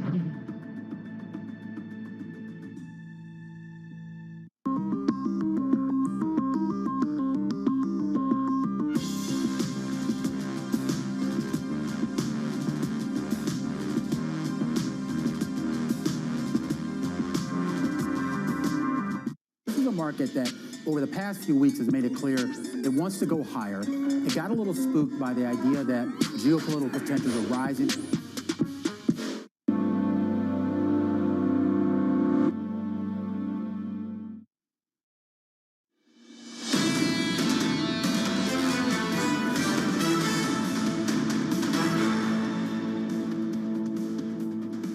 Economics, finance, politics. This is Bloomberg Surveillance Early Edition. I'm Francine Lacqua here in London. Now let's get straight to the Bloomberg First Word News. Here's Leanne Gerrans. Hi, Leanne. Hi, Francine. China's export growth unexpectedly surged to a record last month. Exports rose almost 26% in dollar terms from a year earlier to $294 billion. Global demand remained resilient, especially from the US and Europe. It's likely that retailers brought forward their Christmas orders. Now, UK Prime Minister Boris Johnson will announce his long-awaited plan to reform social care later today. He risks a major dispute with his party over a tax rise that could hit younger people the hardest. If confirmed, a £10 billion increase in national insurance payments would break a pledge in the Conservative Party's 2019 election manifesto.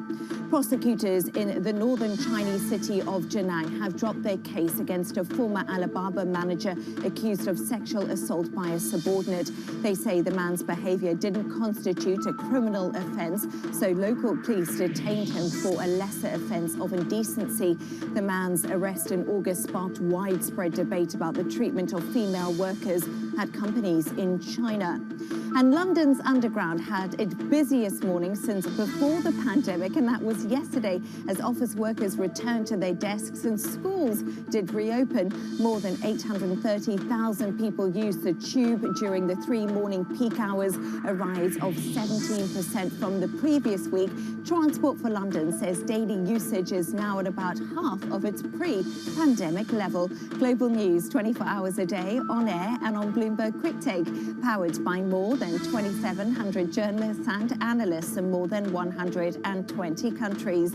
I'm Leanne Gerrans. This is Bloomberg. Francine. You know what, Leanne? I actually noticed because I went for a cappuccino, and for the first time in about 16 months, I had to queue up. So people are back. I don't know for how many days a week, but they're back. You know what, Francine? I noticed I actually got in the lift today, and there was people in the lift with me coming up to our floor in the office.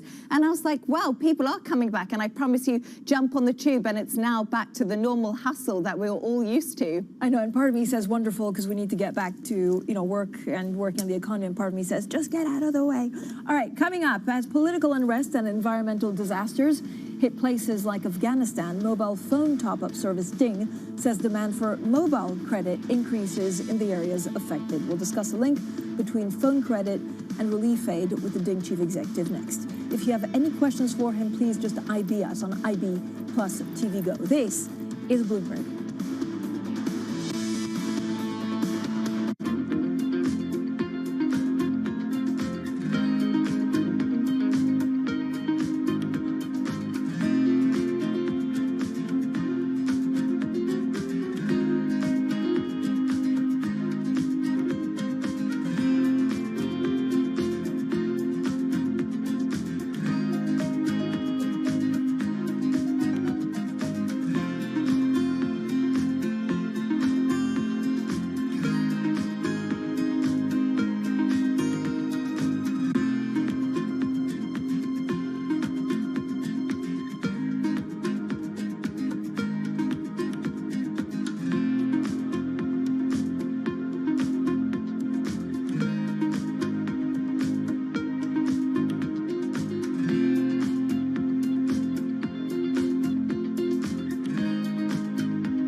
somebody said, I want to be the next Reid Hoffman, what would you say is the best training ground to do that? Well, I'm still young enough that I'm still hoping to be the next Reid Hoffman myself.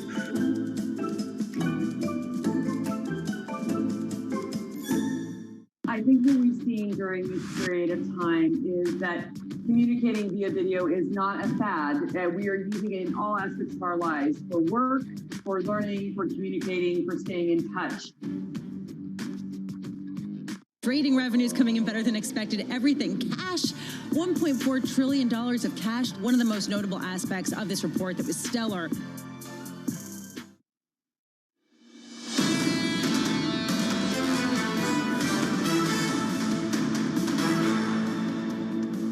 A harder path. Goldman Sachs cuts its growth forecast for the U.S. amid a resurgence in the Delta strain of coronavirus and fading fiscal support.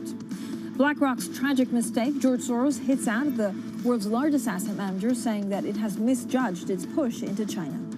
And El Salvador makes Bitcoin legal tender today. The country's president says it now owns 400 Bitcoins and plans to hold a lot more. Well, good morning, everyone. I'm Francine Lacqua here in London. Welcome to Bloomberg Surveillance Early Edition on this Tuesday, the 7th of September. Now let's get straight to the markets with Ritika Gupta. Ritika, good morning. So the U.S. back from a holiday. How's today's session shaping up?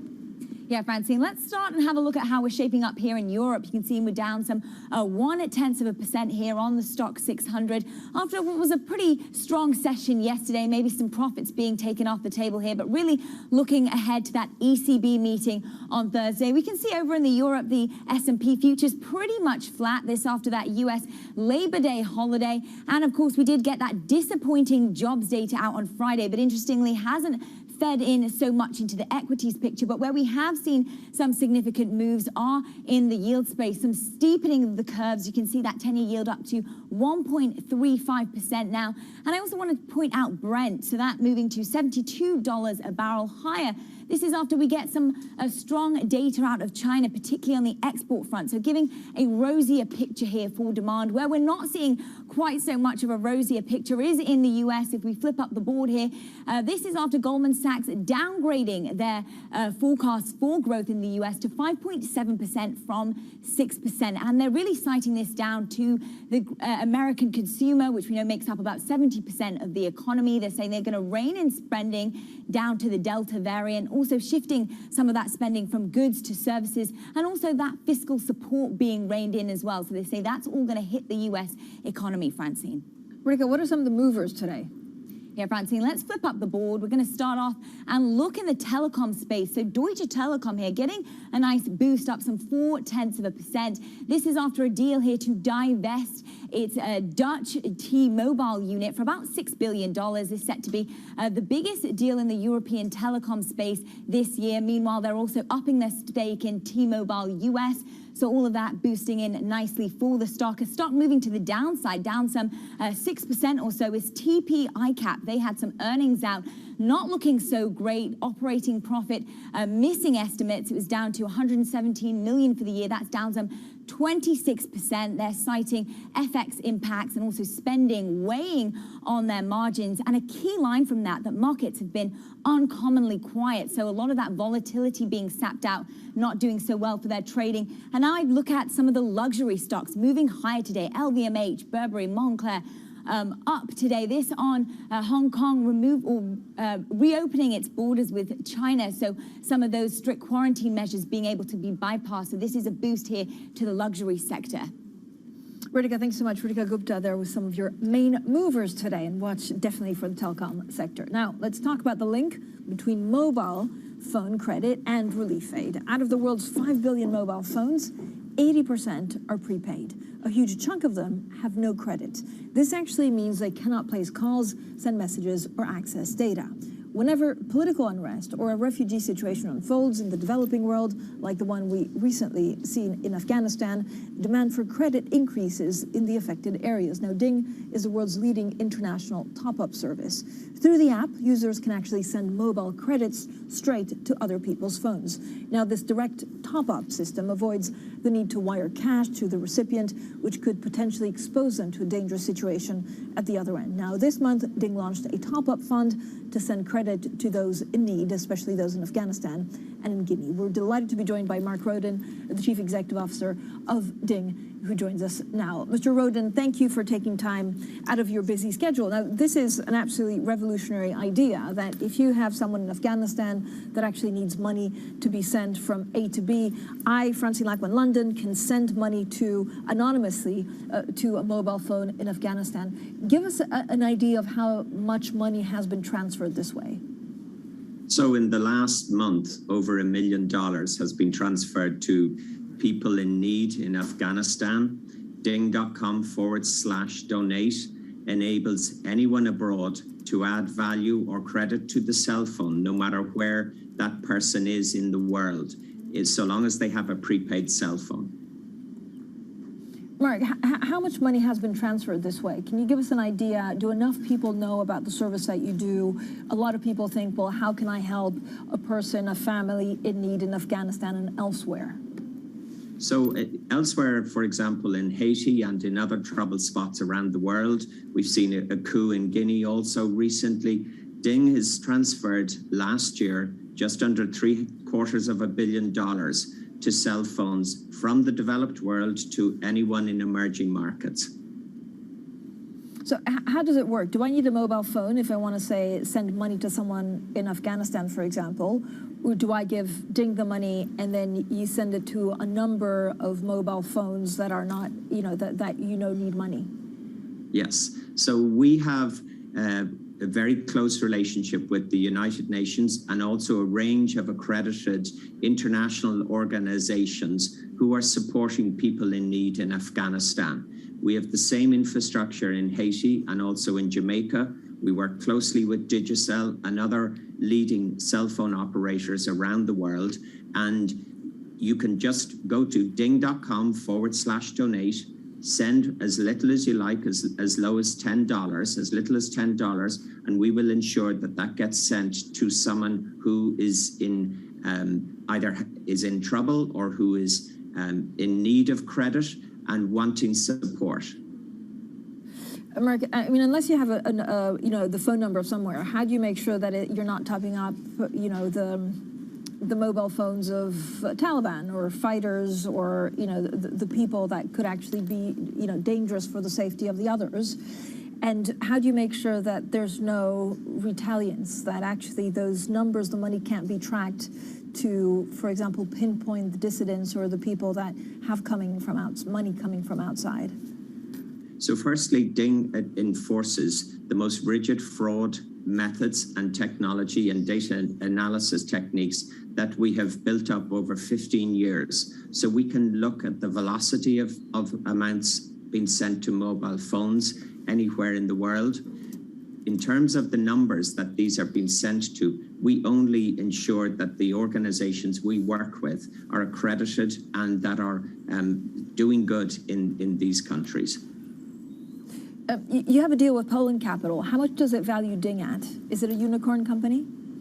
So we think so, and Poland thinks so. So we've just completed an investment which we're delighted about that enables that sees the majority of Ding has been sold in the last week for just under $300 million.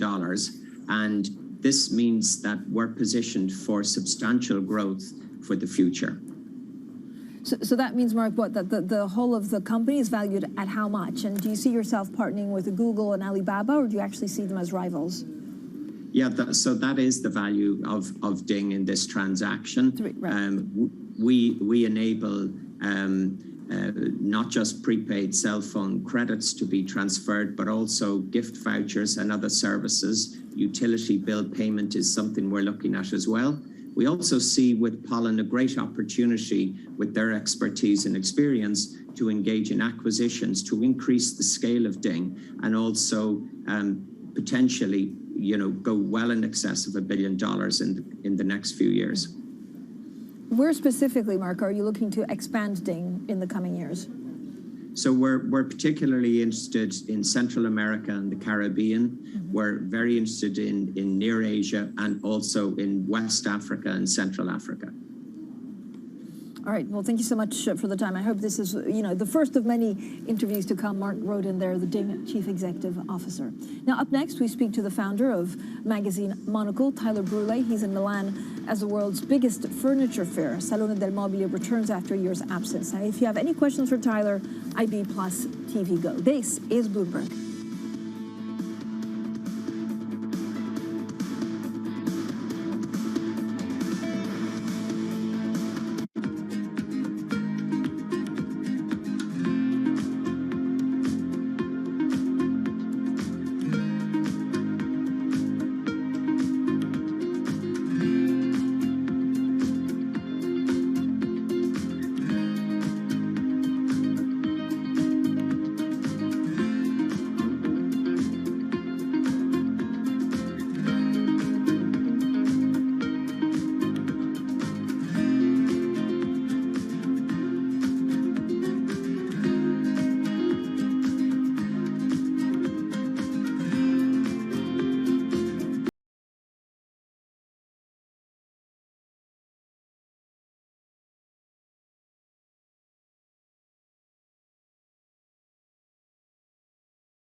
Bloomberg has enhanced search on the terminal to deliver what you need when you need it.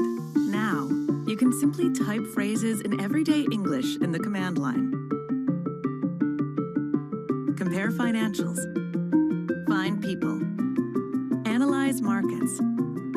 You can enter phrases or ask questions. What do you want to know today? Ask a question or visit SearchGo to find answers now. Global markets never sleep, so stay connected with Francine Lacqua in London, Matt Miller in Berlin, and Kaylee Lyons in New York. Perspective on the day ahead. Bloomberg Surveillance, Early Edition. Weekday mornings on Bloomberg Television.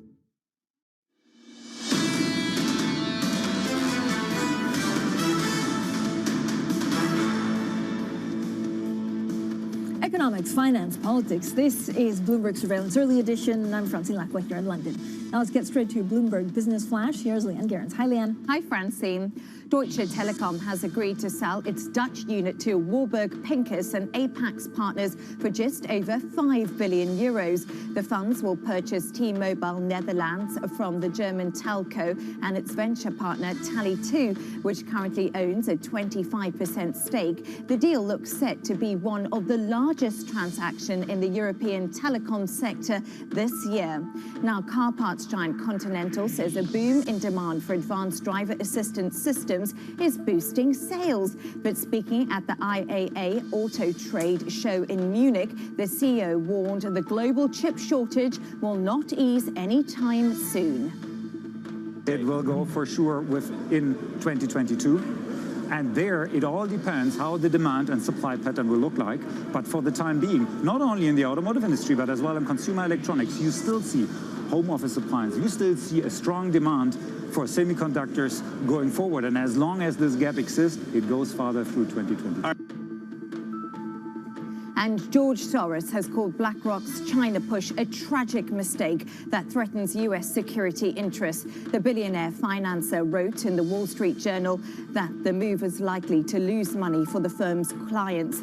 BlackRock is leading a global foray into China's asset management industry 2 months after winning approval to become the nation's first wholly foreign-owned mutual fund. And that's your Bloomberg Business Flash. Francine. Leanne, thank you so much. Now, the world's biggest furniture fair, Milan's Salone del Mobile, has returned to the fashion capital after being canceled last year due to the pandemic. We're delighted now to be joined by Tyler Brûlé. He's founder and editor-in-chief of the lifestyle magazine Monocle. Tyler, always great to catch up. It means usually that things are buzzing again and you're traveling around the world. What's it like in Milan? So last year it was canceled. Are there buyers? Are there buyers from outside? I know you have a little stand there. Absolutely. It's really hopping, Francine. Of course, this is the week where you've got the three big powerhouses of Europe putting on their show. So, of course, the Salone here in Milan, of course, as we heard in your news report, the IAA in Munich. We've also got MIPIM happening down in Cannes at the moment. So Europe is alive. And I have to say it's incredible because it's not just people coming from across the border here in Milan. You have Japanese, you have Koreans, you have a lot of Americans here as well. And as you said, all gathering for something that, of course, was canceled almost a year and a half ago. Tyler, we used to have you on to talk about, how travel was and some of the fun stuff that we've forgotten the last 18 months. But how is Europe doing? So compared to the U.S., where actually vaccination uptake in Europe is much bigger and there's not a no-COVID policy like in Asia, do you see, people really migrating and Europe kind of coming at the forefront of some of these events? There's definitely a push, and I think you really have to give full credit to the city of Milan and Lombardia. They've taken quite a pragmatic point of view. Of course, if people come, they're taking the risk to of course, be here. They're also, of course, filling up hotel nights, spending a lot of money in the city. So there is a sense of balance. Of course, some companies have heavier measures than others, but you see that there is some sense of coming together and definitely a sense of lifting. I've been coming to Milan now pretty much all year.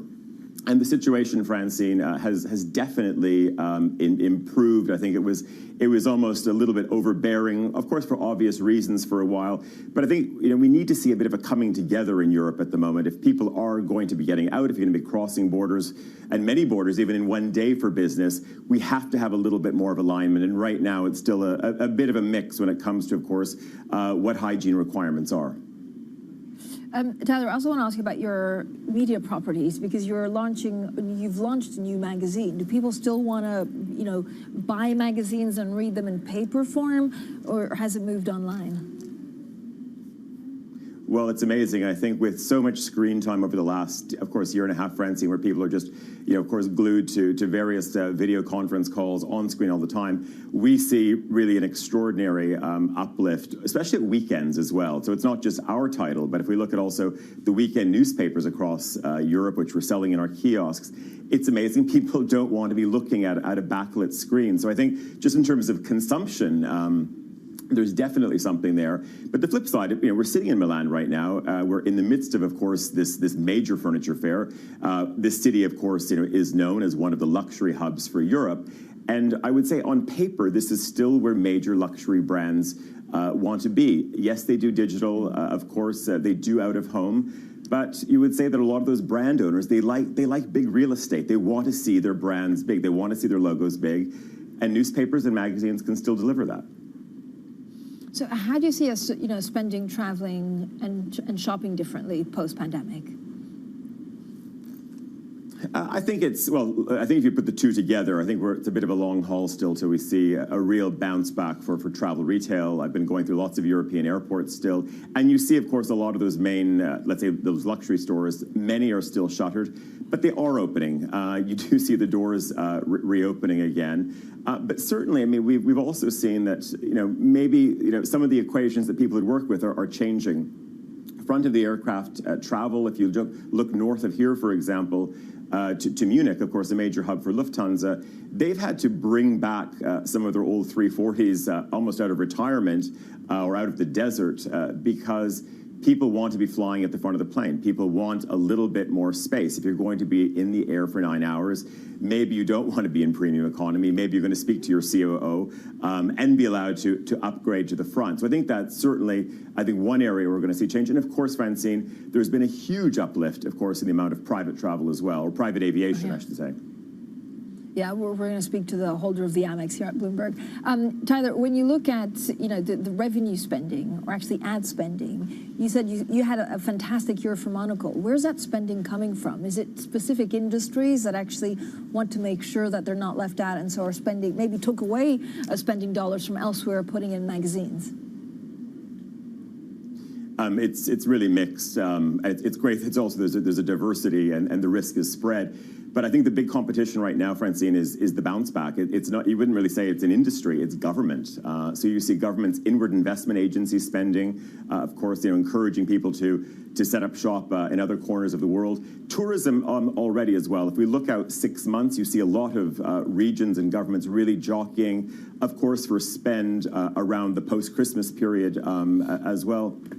Financial services, of course, again, with the major banks that advertise with us. And again, wanting to have a different narrative as well. I think they're looking to, of course, try to attract a different entrepreneur class. How do they go and tell those stories?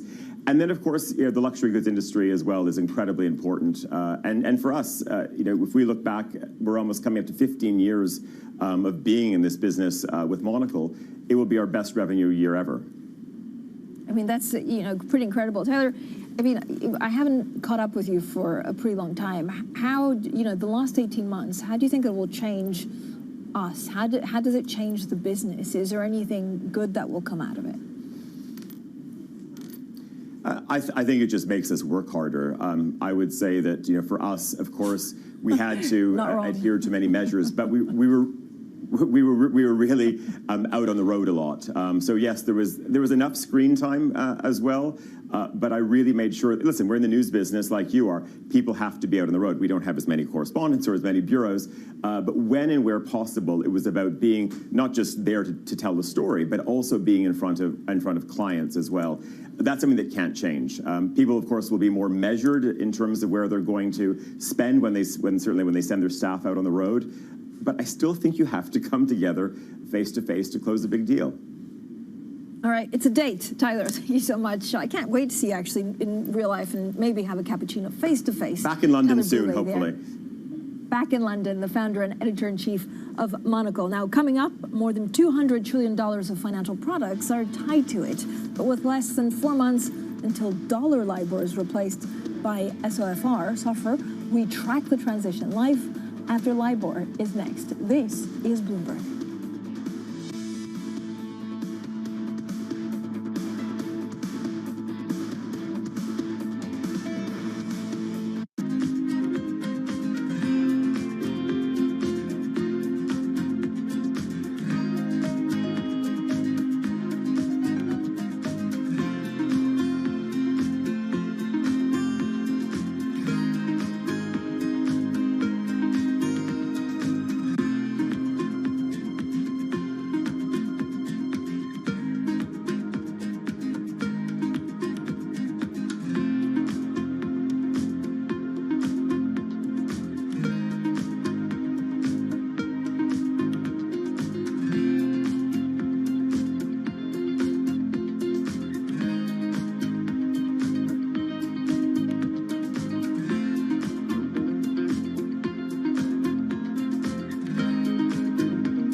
After 16 years in power, actually, remains one of the most popular, if not the most popular, German politician ever.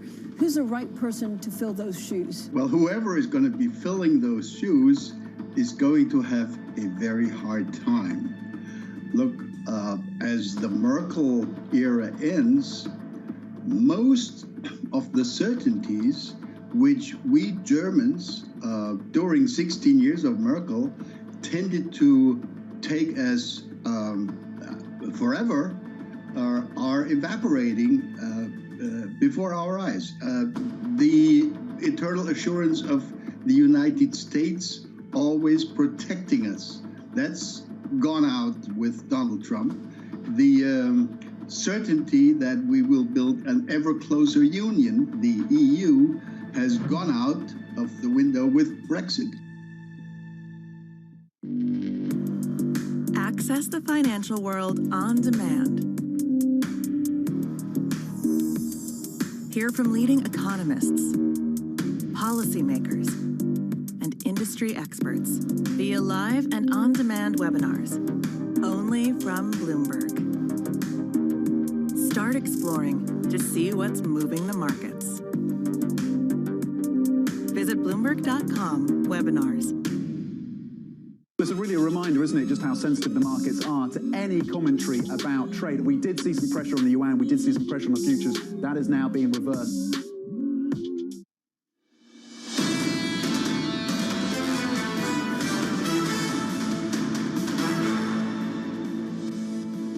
Economics, finance, politics. This is Bloomberg Surveillance Early Edition. I'm Francine Lacqua here in London. Now, more than $200 trillion of financial products are tied to dollar LIBOR. With less than 4 months until a benchmark's abolition, many regulators have encouraged market participants to jump on the SOFR First initiative as a market best practice recommendation. Let's get the latest with Bloomberg's editor for FX and rates. He's Will Shaw. Will, good morning. So what's progress looking like for SOFR? Is it SOFR or SOFR? SOFR, typically. SOFR. Yeah. So I think the people overseeing the transition would probably say they were very happy with how things are going. We know from Barclays strategists that the amount of interest rate swaps now pegged to SOFR are somewhere between 30% and 50% after SOFR First. Now, by way of comparison, in June, the total derivatives market was about 6% SOFR, with the majority being LIBOR. So we've really seen a lot of progress since this event took place in late July. So what does this actually mean for competitors? So there are a series of different competitors like trying to muscle in on SOFR's market share. Now, for a few years, nobody really wanted to use SOFR, and that gave like a burst of energy to these competitor rates. They were given a space to try and take root. Now that people are finally moving into SOFR, I think it's fair to say that space is narrowing a bit. And there's been a bit of a carrot and stick approach in that the banks who weren't using SOFR wanted there to be a term rate that would encourage them to use it. So they've been given that. And at the same time, regulators have given them the message that they don't really want to see them using SOFR's competitor rates in any meaningful numbers. Thank you so much for the update. Bloomberg's editor for FX and rates, he is Will Shaw. Now, the Bloomberg short-term bank yield index, just so you know, BSBY, an alternative to dollar LIBOR, is also administered by a subsidiary of Bloomberg LP, the parent of Bloomberg News. That's our disclaimer. Now, Bloomberg Surveillance Early Edition continues in the next hour. Matt Miller joins us out of Munich, actually, because he's at the Auto Conference. Katie Lyons will join us out of New York. We'll look at some of the big deals out there. We'll, of course, talk Deutsche Telekom, but much more than that. We'll talk Fed, we'll talk Treasuries, we'll talk U.S. labor market, and George Soros and China. This is Bloomberg.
China has been focused for a long time now on catching up to the United States in space when it comes to space exploration, and they've really made a couple of really impressive achievements. For instance, in May, China landed a rover on the surface of Mars. It's only the second country after the United States to manage to do that.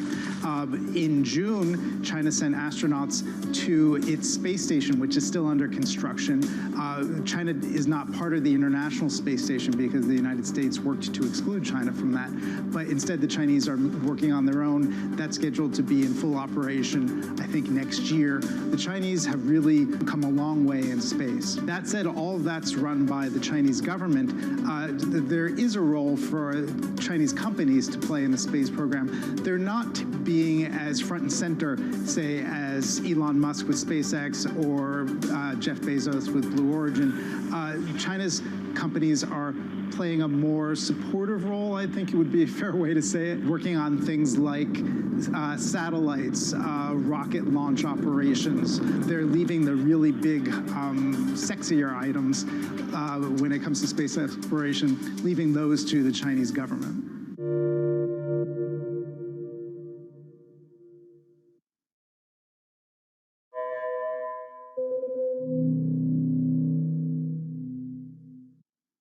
Crypto, you have a world of young people that want their own financial system and their own culture.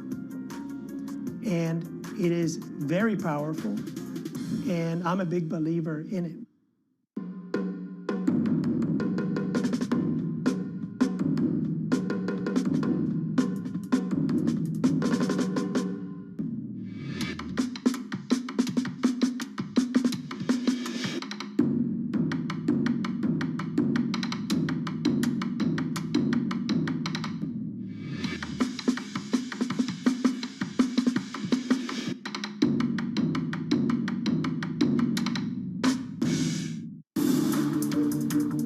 Every Friday with 30 minutes dedicated to fixed income, I'm Jonathan Ferro. This is Bloomberg Real Yield.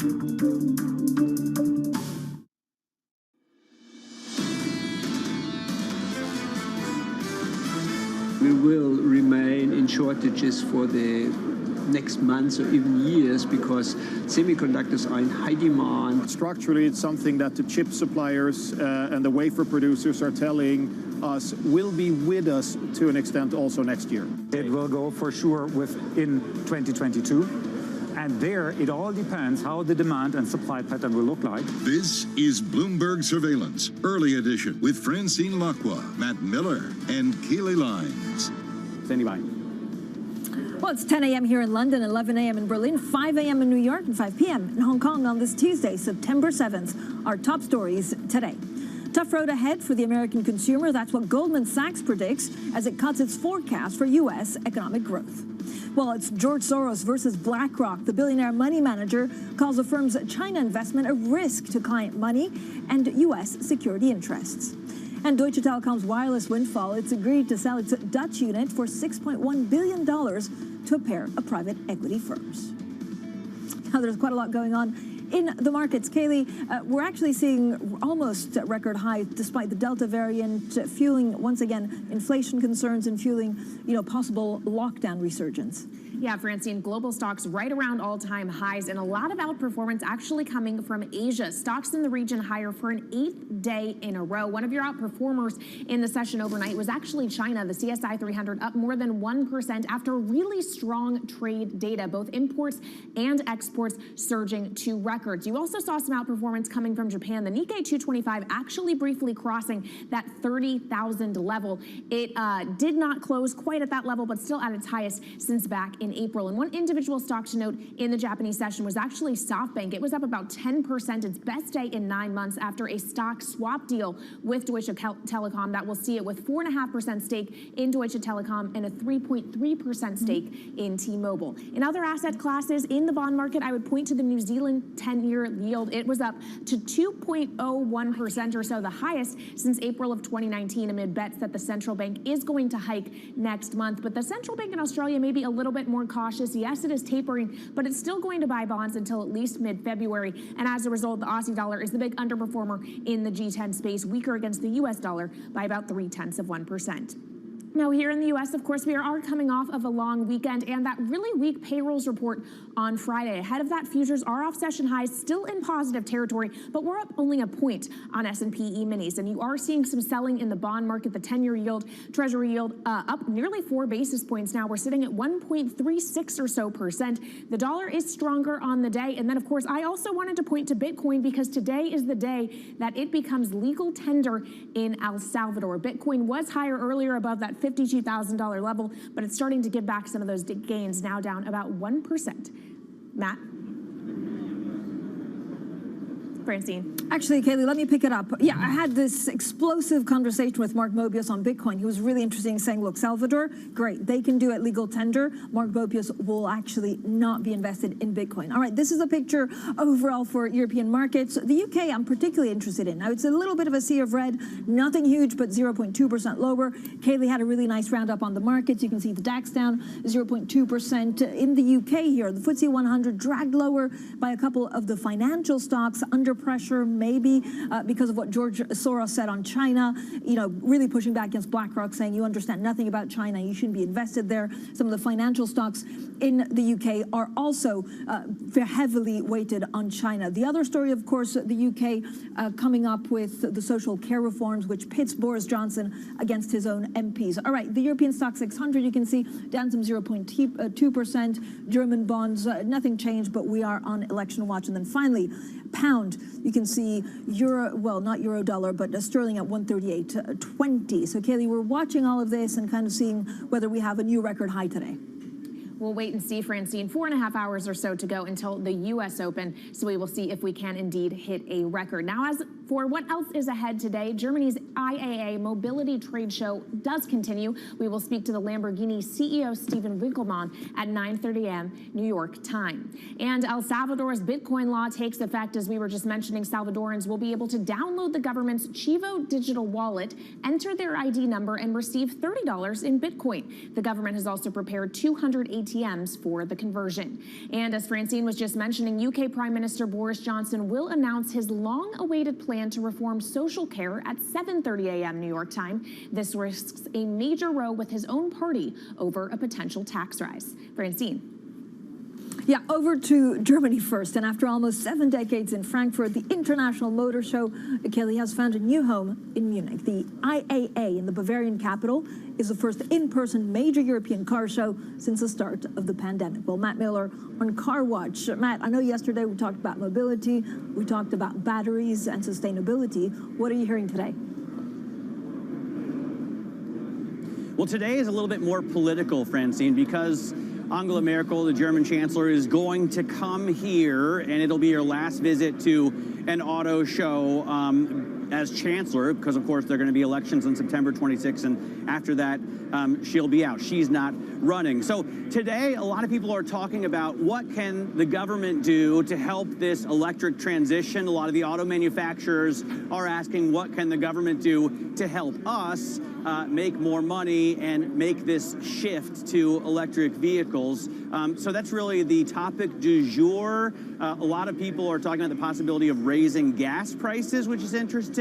Also the possibility of giving more subventions to electric car buyers, as well as bringing battery production in the country, because they don't want to be too reliant on foreign equipment manufacturers. You can see what's happened there with the chip shortage. So yeah, there's a lot of talk about what the government can do, the next government can do for German automakers. Matt, I know you'd love to keep talking about cars, but we also do have to talk about the broader European economy. We just got data crossing the terminal. Better than expected growth in the second quarter, 14.3% year on year, and the expectations for a full year second quarter GDP growth were revised to 2.2% from 2%. What does that mean for the ECB on Thursday?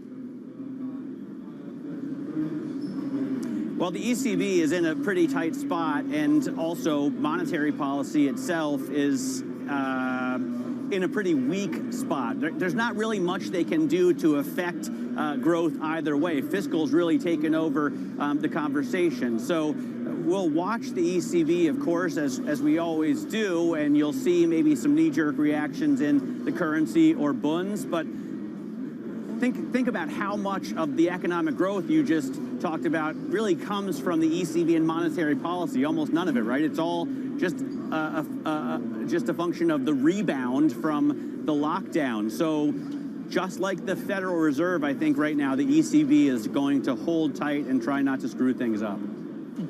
Always on ECB watch, always central banks not trying to mess things around. Matt Miller, thank you so much from Munich. Now, veteran investor George Soros has slammed BlackRock's China push as a tragic mistake. Now, he said it's a risk to clients' money and U.S. security interests. Let's get more on this with Bloomberg's Tom McKenzie, our great China watcher. I mean, Tom, I have to say, you really slammed into that. I mean, this was not like pulling the punches. It was like you have it wrong, and you'll pay for it longer term. Yeah, this was this Wall Street op-ed from George Soros. Look, he's not active in the markets at the moment, of course, but he is that important voice for many, and he was really squaring up against BlackRock, but otherwise, others as well. The likes of Goldman Sachs, the likes of UBS, JP Morgan, they're all expanding their footprint. We've watched this over the last few years in China, ramping up their staff count, their head count. The wealth management business, asset management, absolutely central to those businesses. The securities business, insurance, all of that is in focus for Wall Street and European financial banks and investors as well. So the fact that George Soros comes out and saying this is not just a risk for investors, this is a national security risk, really underscores the fact that you're at a point now where there is this debate playing out. Are the changes that you're seeing in China cosmetic, or are you looking at a more internal focused, a more statist and a more prescriptive Chinese government? What does that mean for growth? What does that mean for market? Or longer term, are they chipping away at obstacles to growth? I know there are opportunities here. Well, Tom, when considering the investment equation for China, in part it has to do with regulation, and then the other part, as you just alluded to, is the growth conversation. And yet the trade data we got out of China overnight was really quite strong. It was. Exports well above the forecast, imports as well, the trade balance of about $58 billion US. You know, easily beating the survey that we got in terms of the economists that we'd spoken to. The context, of course, is that exports is a key pillar of the growth picture for China. The other pillars, services and the consumer, those remain pretty tepid. So China is reliant on its trade dynamics at the moment. The officials that were speaking on the back of the press conference on the back of this data suggested, look, we may be looking at it as good as it gets, because maybe you've had some front loading. So it's possible that export starts to soften. Then the focus switches back to services and the consumer. The Delta variant has been handled now. The ports have been reopened in China. So will the services pick up again? And do the consumers have the confidence to go out and spend? That is what economists can be looking at. All right, thank you so much for joining us, Bloomberg's Tom McKenzie there. And now over to Washington, a senior White House advisor expressed confidence that Senator Joe Manchin, of course a key Democrat who raised objections to President Biden's $3.5 trillion tax and spending package, can eventually be persuaded to give his backing. Joining us now is Joe Matthew, Bloomberg Washington correspondent from our D.C. bureau. So Joe, you have Joe Manchin and the moderates on one side, you have the progressives on the other. Between those two, how realistic is it that we're going to meet the end of September deadline on this package? Well, that's the big question this morning in Washington. And isn't it something how this has just not changed, this moderate versus progressive situation we've been in for a couple of months now? Look, Joe Manchin has been consistent on this even before he wrote the op-ed on Friday and made those comments in West Virginia while he was at home here. He made it pretty clear $3.5 trillion is going to be too much money for him to stomach. But look, everyone in Washington is persuadable. In this particular case, I would point you to the bipartisan infrastructure bill that passed the Senate, which Joe Manchin helped to craft himself. He was one of the authors, one of the 10 deal makers that made that happen. I have to remind you, of course, the order of events here. Nancy Pelosi says she will not vote on that infrastructure bill until that $3.5 trillion reconciliation bill is filled out and voted on. And Joe Manchin needs that infrastructure bill to pass. He wants to go home and tell people he's bringing broadband, new roads, bridges, and tunnels. So is $3.5 trillion going to become a little bit more palatable? It depends if this infrastructure bill is at risk. And progressives say they will not vote for reconciliation. They will not vote for infrastructure without reconciliation. I would point you to a tweet from Ayanna Pressley, a Democrat from Massachusetts, a member of the so-called squad. She retweeted Joe Manchin's call to press the pause button by saying, I'd like to press his mute button. So this is just getting started, it looks like.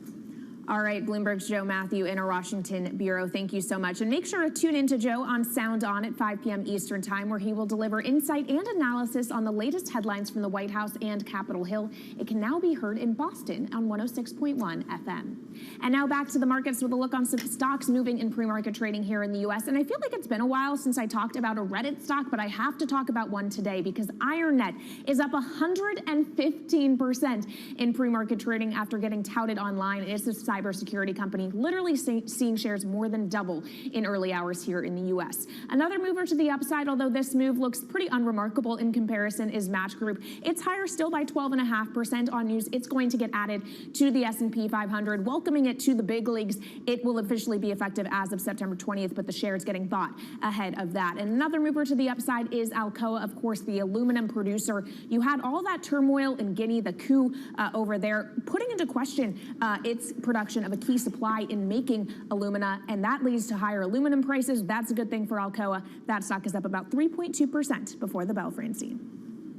Kaylee, I always love being on Reddit Watch. I feel like Bitcoin is now the official currency of Reddit as well. So I know there's a link with El Salvador, and we'll talk about that shortly. Coming up, Patrick Armstrong, Plurimi Wealth Chief Investment Officer, and then later on, the latest virus news with Gigi Gronval, Johns Hopkins Center for Health Security Senior Scholar. All of that and much more coming up. This is Bloomberg.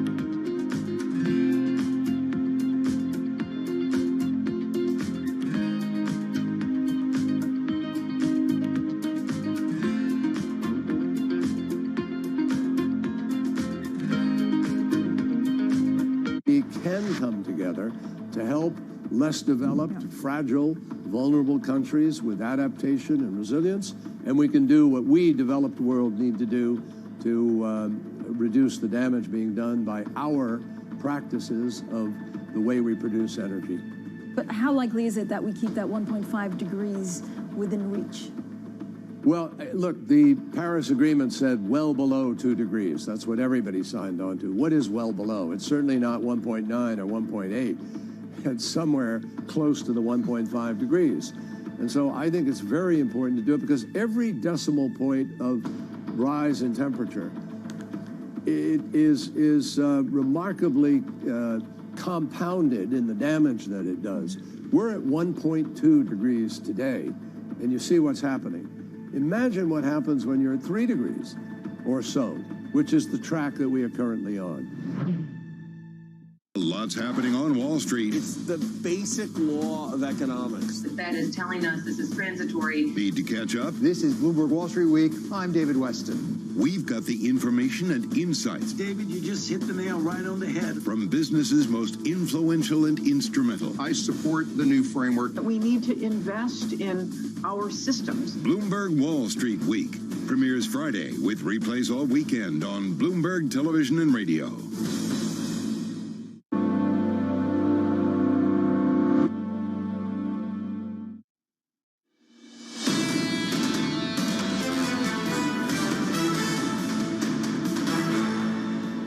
This is Bloomberg Surveillance Early Edition. I'm Francine Lacqua in London, Katie Lyons in New York, Matt Miller at the Auto Show. Now, Goldman Sachs is cutting this year's U.S. GDP forecast, citing a harder path ahead for the U.S. consumer. Let's get straight to Ritika Gupta with the very latest. Ritika, why are they worried about the U.S. consumer? Well, Francine, we do have that weaker U.S. jobs print. So you see Goldman Sachs coming out there and cutting its growth forecast to 5.7% from 6% for the year, which it published just in August. And they really are citing the American consumer here, which, of course, makes up about 70% of the U.S. economy. They say that they're likely to dial back spending amid that surge in the Delta variant, switch some of that spending from goods to services, and also that fiscal support being reined in. All of this likely to impact the economy here. And we really have seen those GDP forecasts. If we can bring the chart up here, those have slipped, which is this blue line here, as those COVID cases, the white line, have really surged. But we do see Goldman Sachs lifting their projections for next year, for 2022, raising those to 4.6% from the previous 4.5%, Kaylee. All right, Bloomberg's Ritika Gupta, thank you so much for that breakdown. And joining us now is Justina Lee. She is Bloomberg Markets reporter. So, Justina, you have growth expectations coming down. We obviously got that weaker payrolls print on Friday. A lot of people saying that just means the Fed is going to wait a little bit longer to taper. So is it all good for risk assets for now? Yeah, I mean, it's pretty interesting because we're seeing quite, a flip in narratives. Earlier, people were quite worried about Chinese growth, but today we're seeing, better than expected Chinese trade data. And also the concerns about monetary tightening have interestingly shifted to Europe. We have the European Central Bank meeting this Thursday, and people are concerned that we're going to hear more noise from the hawks, especially as inflation and economic growth expectations are also starting to pick up in Europe. We do have, Justina, also a lot of banks are saying European stocks still have plenty of room to rally. So if we do see the hawks starting to talk about ECB tapering, how much of it is already priced into the markets? Yeah, that's really interesting because, over recent years, we've seen a lot of outflows from European equities. So as growth picked up, we've heard a lot of people say, oh, this is the time to get into European equities again. But of course, if we get any more noise kind of from the hawks at the ECB, that will definitely be a concern. I want to take a pretty large pivot now and talk about Bitcoin because it is now going to become an actual tendered currency in El Salvador as of today. Just how important is this moment in the case for cryptocurrencies? Yeah, it's a pretty big experiment in that I think it's the first country to actually take it up as a legal tender. And it's kind of interesting because it comes at a point where there have been a lot of concerns over whether Bitcoin can ever be, a currency that you actually use in daily life. Like we all know is very volatile. And when you have rallies like that, it makes sense that people don't actually want to spend it. I'm not sure how, analogous this case is to actually Bitcoin being widely used in a lot of different countries. But I think, it's a very interesting experiment altogether. And we definitely have the entire crypto community very excited about the outcome. So, Justina, is this because of remittances, or is it because they're trying, in the past, and to a certain extent even now, Bitcoin can be seen as a way of masking certain transactions that maybe you don't want in the open world. So how much is it El Salvador just trying to make, money at all costs, and how much of it, like the president says, is because they have to pay a certain amount on remittances coming into the country? Yeah, crypto fans have always made the case that crypto serves a way more practical purpose in the developing world. And that's certainly the case that the president is making in that it can bring a lot more people into the financial system and make remittances a lot easier. But it's kind of funny that if you actually look at the national polls in El Salvador, it seems like not that many people are actually that excited. They quite like using the dollar. Yeah, a lot of people actually want that repealed, which I find fascinating. Justina, thank you so much. Justina Lee there from our MLive team. We'll have plenty more on El Salvador, Bitcoin, and the markets. This is Bloomberg.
What do you predict the Taliban will do in the coming months and years? I would say consolidation of their power and gaining international legitimacy and recognition. This is the priority for the Taliban, not supporting transnational jihad, not basically in any activities outside of Afghanistan. If you really watch carefully what the Taliban have done in the past few days, they are engaged in a public relations offensive. They are trying to convince the world. If you listen carefully to what they're saying, you think that the Taliban are newly born Democrats. They are peacemakers. And the reason why they want to consolidate their power, they want to convince the world that the Taliban have changed.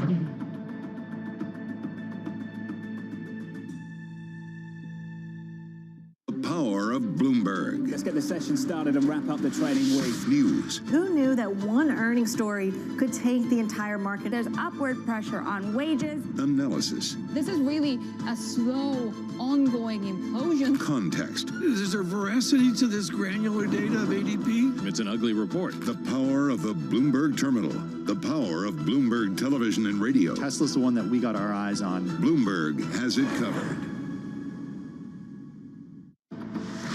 There is wide disagreement on whether we've seen the worst of the Delta variant in terms of the upsurge in cases. Where do you fall on that? So I see that the curve is continuing to go up, which is worrying. What is making me really nervous today is that there is this accompanying surge in deaths as well.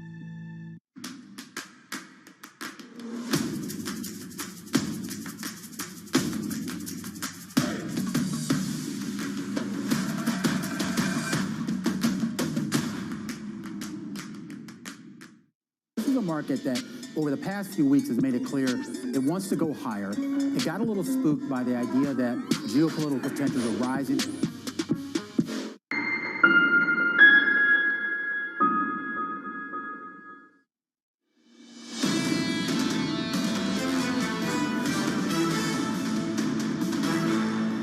This is Bloomberg Surveillance Early Edition. I'm Kaylee Lyons in New York with Francine Lacqua in London and Matt Miller at the Munich Motor Show.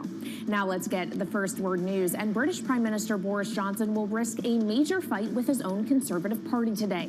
He's announcing his long-awaited plan to reform social care.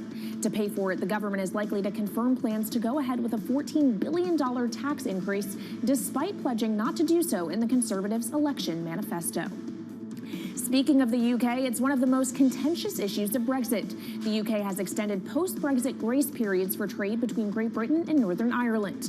British officials want the EU to rewrite a part of the Brexit deal that effectively keeps Northern Ireland in the bloc's customs area.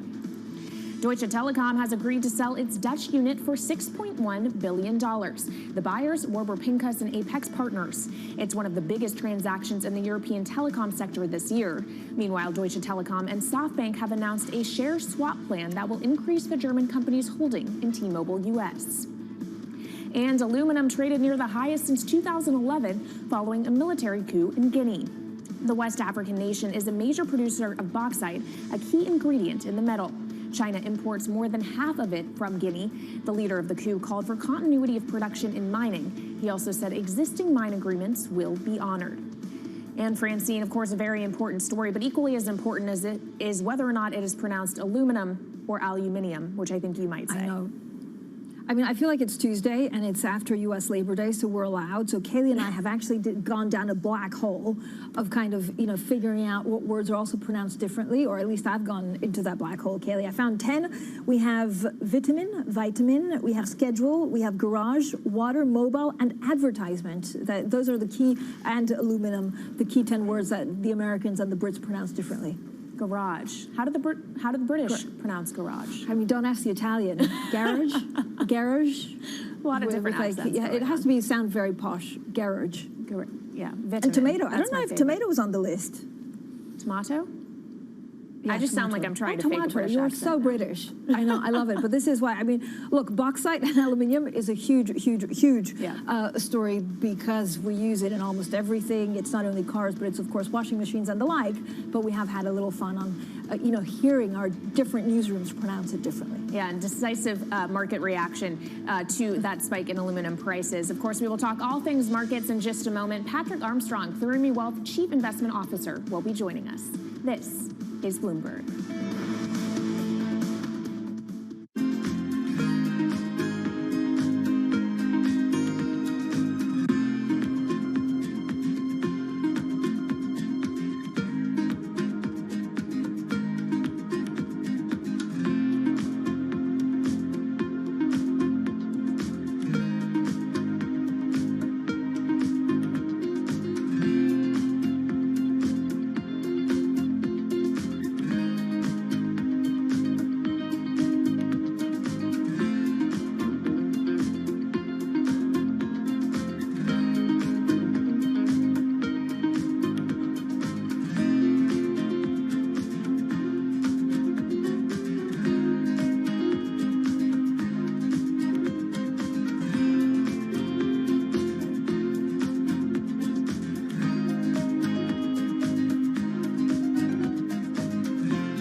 接会場に行って観戦するということも難しいお子さんがいるんです。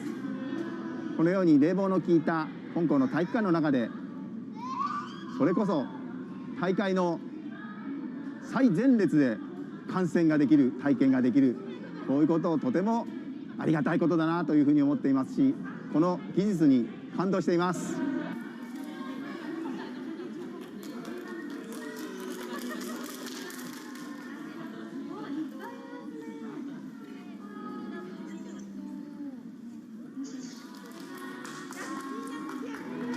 予想以上に子どもたちの反応が良かったというのはですね、とても校長として嬉しく感じております。この子どもたち、どれだけオリンピックの心待ちにしていたのかっていったことがよくわかるような今日の表情です。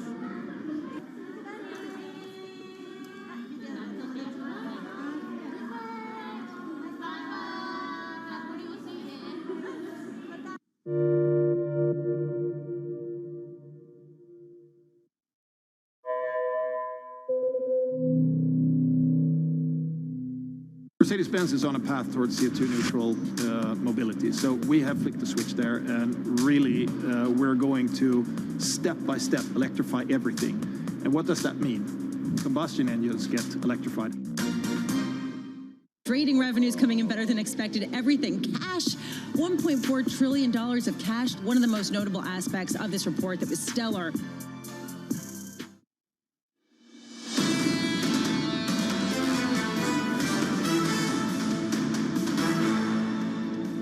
This is Bloomberg Surveillance Early Edition. I'm Francine Lacqua in London, Matt Miller in Munich for the Auto Show, Kaylee Lyons in New York. Matt, we're curious to see what you're seeing at the Auto Show. It's the first time that it's actually an auto show, first of all, moved from Frankfurt to Munich, but also in person with real people, not virtual.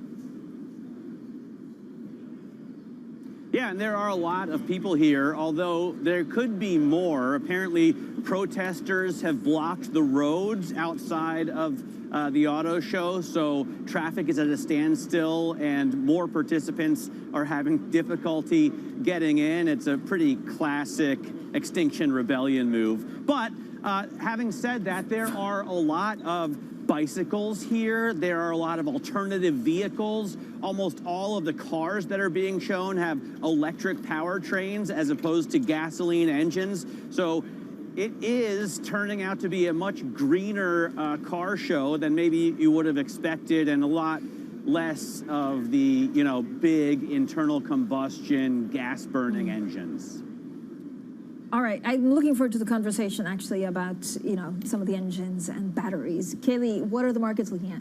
Well, it's interesting, Francine. We had a really strong handover from Asia, stocks broadly positive in the session overnight, but we aren't seeing the follow-through buying coming in Europe. Right now, the stock 600 is right around session lows, down about 0.3% or so. And actually, while futures were in positive territory earlier in the session, with about 4 hours to go until the opening bell, we're now actually down about 2 points on S&P E-minis. But it does seem to be a little bit of sell everything in that investors aren't buying bonds. In fact, they are selling treasuries. We're up about 3.5 basis points on the U.S. 10-year yield. It sits right now at just shy of 1.36%. And even Bitcoin, which was higher earlier as El Salvador today accepts the cryptocurrency as legal tender, is now in negative territory by about 1.4%. We're trading right around $51,000. Still, though, some crypto-related equities are higher in pre-market trading, among them Riot Blockchain and Bit Digital, which are higher by about 1% and 2% respectively. And then Francine and I, you were discussing aluminum and, of course, the coup in Guinea and how that drove aluminum prices higher. That is a good thing for producer Alcoa. Its shares are higher 3% in early hours. And then finally, Match Group is getting added to the S&P 500. Very exciting. That will be taking place on September 20th. And as a result of that, that stock is up about 12.5% in pre-market trading, Francine. Kaylee, let's get straight to Patrick Armstrong, Torimi Wealth Chief Investment Officer. Patrick, we want to talk about China, we want to talk about Bitcoin, but actually I also want to talk about aluminium. I don't know whether, the huge rise we saw yesterday because of the coup in Guinea is just that, or it just points to very tight supply chains around the world, and so it could hit any commodity quite quickly. I think it's both those things. A cooing guinea would always matter for aluminium or aluminum, depending on who you are. But while things are tight, I think aluminum was already going into deficit for 2022, and this just creates risks that that deficit could be much wider than expected. So when things are tight, it doesn't take much moves at the margin to really push prices, because it's really hard to change demand in the short term, but supply can change very quickly in the short term. Patrick, George Soros certainly criticized BlackRock. I mean, he didn't mince words at all, saying, you know, their investment in China, their betting on China is a tragic mistake because of national security, he says, but also because at the end of the day, if you do business with China, any entity you do business with is basically the state. So are you invested in China? We're not invested in China right now, and it's not for philosophical reasons or moral reasons or security reasons. It's just because it's a wild card what the government's end game is with their policies. So we did own some of the big cap, the Tencents, Alibabas in the past, and we've sold them despite what looked like pretty good valuations until you really know what this common prosperity end game is, what kind of regulations will be put on them. I wouldn't go as far as saying they're uninvestable, but for me, I don't know where things are going to end, and I can find better opportunities where I have a much clearer path towards profits. Where are those better opportunities, Patrick? So right now in markets are at all-time highs. You've got to either take multiple risk because things are trading at elevated multiples, or you've got to take cyclical risk. And I prefer the cyclical risk right now. We really had a lull in Q3 in growth, and I think there's a growth scare out there. I think we are going to grow, and the cyclical companies that are trading at ridiculously low multiples because consensus is pricing in an earnings cliff are going to deliver great returns. So a company like Moeller Maersk, Hapag-Lloyd, the shipping bottleneck, you just saw Chinese exports were very strong. All the things being manufactured in China are getting shipped to the West. You've got to ship them, and freight rates are up 10 times versus what they were a year ago. They trade at 4 and 5 times cash flow. Those are things that I think you're going to have outsized profits from these companies over the next 12 months for sure, and probably much longer. ArcelorMittal, I think, is another one, 5 times earnings. You're going to have infrastructure spend around the world. So you can buy really depressed multiple stocks because people think the economy will collapse. And I'd rather take that risk than pay up to the multiples that the broader market's trading at. Well, speaking of economic expectations, Patrick, we of course had Goldman Sachs yesterday downgrading its forecast for U.S. GDP growth for this year, but actually raised it slightly for 2022. This idea that growth is just going to be deferred because of the Delta variant. Do you subscribe to that view? I think you had to downgrade growth a little bit because Q3 was definitely weaker than Goldman Sachs was expecting and consensus was expecting. I think Q4 won't probably be impacted as much. The Delta variant's impacting consumer confidence. It's impacting tourism. But tourism's a smaller part of Q4 GDP, and actually that base effect won't impact the economy as much. So the Delta variant's going to be a risk. It's going to curtail confidence, but I don't think it's going to completely derail it. Different countries are choosing different paths. The UK, where I am right now, almost ignoring it. Things are almost back to normal on day-to-day life. Traveling is still curtailed, but people are going back to the office. Schools are open, and I think where there are a high level of vaccinations, I think that'll be the path most of the West follows, and that should be good for growth. Patrick, what did you see in the jobs report on Friday? Was it a miss, like an ugly miss, i.e. the economy's, could fall off a cliff, or actually that wage pressure is something that we should be confident about? I think the wage pressure is here to stay. It's not just because you saw average hourly earnings moving higher despite the number of jobs that were created. The labor force didn't grow because unemployment benefits were extended. But when you talk to small businesses, the biggest issue they face is they can't fill job openings right now. And the only way you're going to get those job openings filled are higher wages. So I think that is an inflationary force that stops the current inflation being transitory, that when you get higher wages, that increases spending power of the people who are making those wages, it increases the costs of the companies that are paying those wages. And I think the last jobs report is symptomatic of really what's happening. It's very hard to fill vacancies right now. Patrick, thank you so much for all of the insight. Patrick Armstrong, their Plurimi Wealth Chief Investment Officer. Now, coming up, we talk vaccines and booster shots with Gigi Granval, a Johns Hopkins Center for Health Security Senior Scholar. That's coming up shortly, and this is Bloomberg.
Somebody said, I want to be the next Reid Hoffman.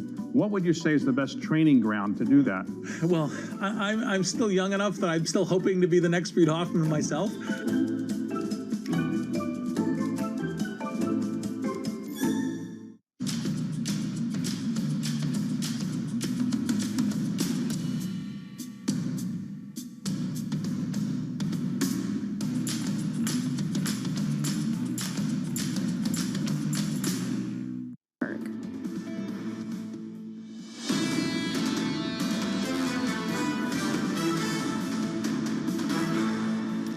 This is Bloomberg Surveillance Early Edition. I'm Kaylee Lyons in New York with Francine Lacqua in London. Now to the virus, where some countries in Asia are easing restrictions while Europe and the U.S. are reviewing the use of an extra vaccine dose. Here for more is Gigi Granval, Johns Hopkins Center for Health Security Senior Scholar. So Gigi, there's the booster conversation, but there's also the fact that there are many people who are still not vaccinated, including children. And Labor Day is over. People are back at school.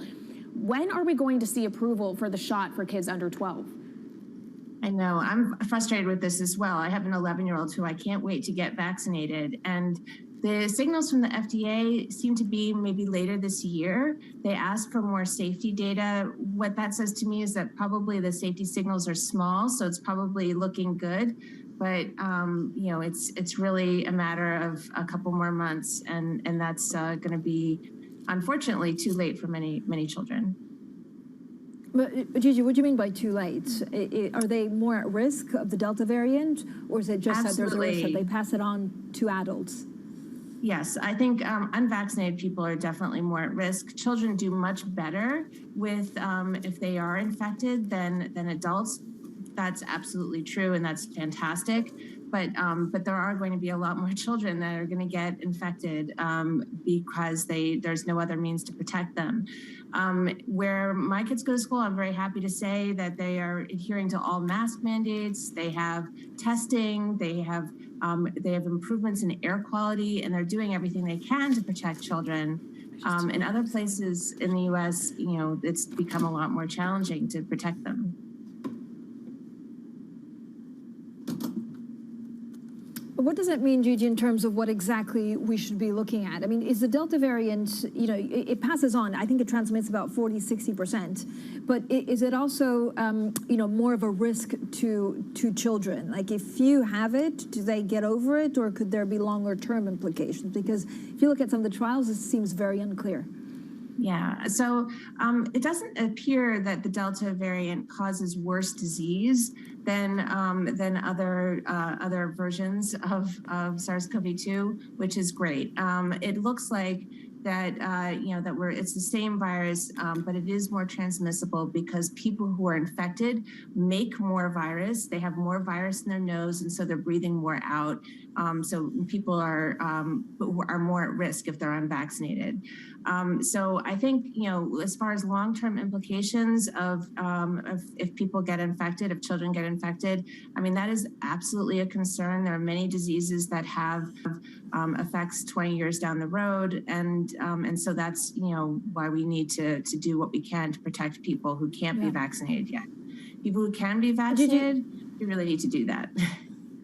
Who needs actually booster shots? I mean, this is probably the most controversial thing that we'll have to deal with in the winter. Is it very few people that need booster shots, or should they be more widely available? The data is pretty clear for people who are immunocompromised, people who have had liver transplants, people who are very old and their immune systems are not as robust as they once were.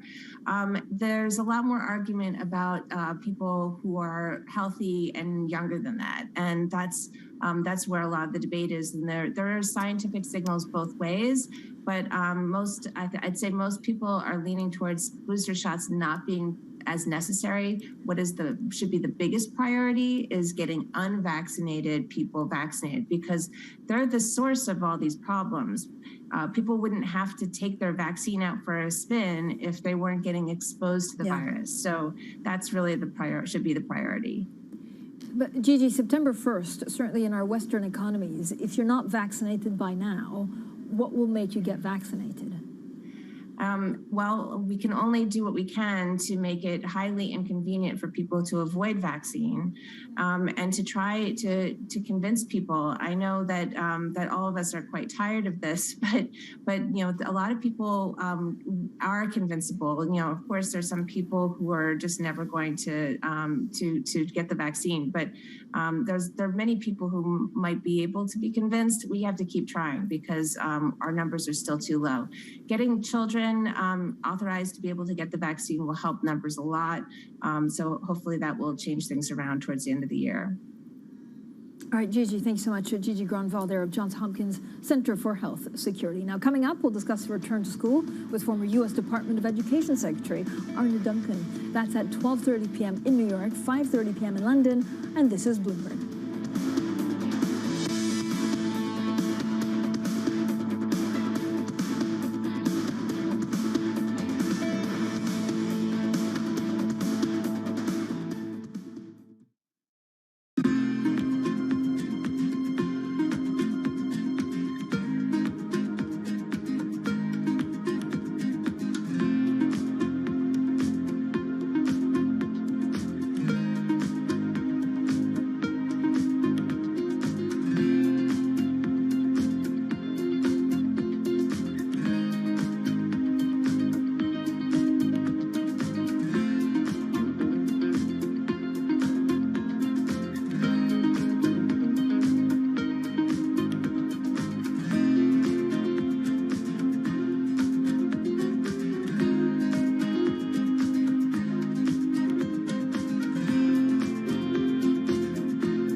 Neptune was discovered, everyone wanted to do it because it was this clear demonstration that you can use math to discover objects. Unfortunately, since then, no major planet in our solar system has been found. But thanks to modern telescopes, thousands of smaller objects have been discovered in the past few decades beyond Neptune, called trans-Neptunian objects, or TNOs. And planetary scientists at the California Institute of Technology have noticed some anomalies with these objects. Their hypothesis? A giant theoretical planet beyond Neptune, Planet 9. And thanks to a new telescope, equipped with the largest digital camera ever built, We may be one Sky survey away from finally finding it.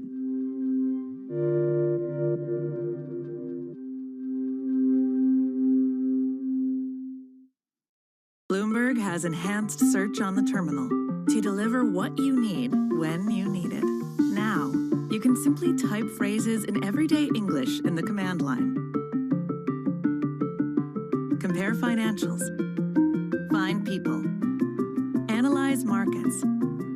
You can enter phrases or ask questions. What do you want to know today? Ask a question or visit SearchGo to find answers now. It's really a reminder, isn't it, just how sensitive the markets are to any commentary about trade. We did see some pressure on the yuan, we did see some pressure on the futures. That is now being reversed.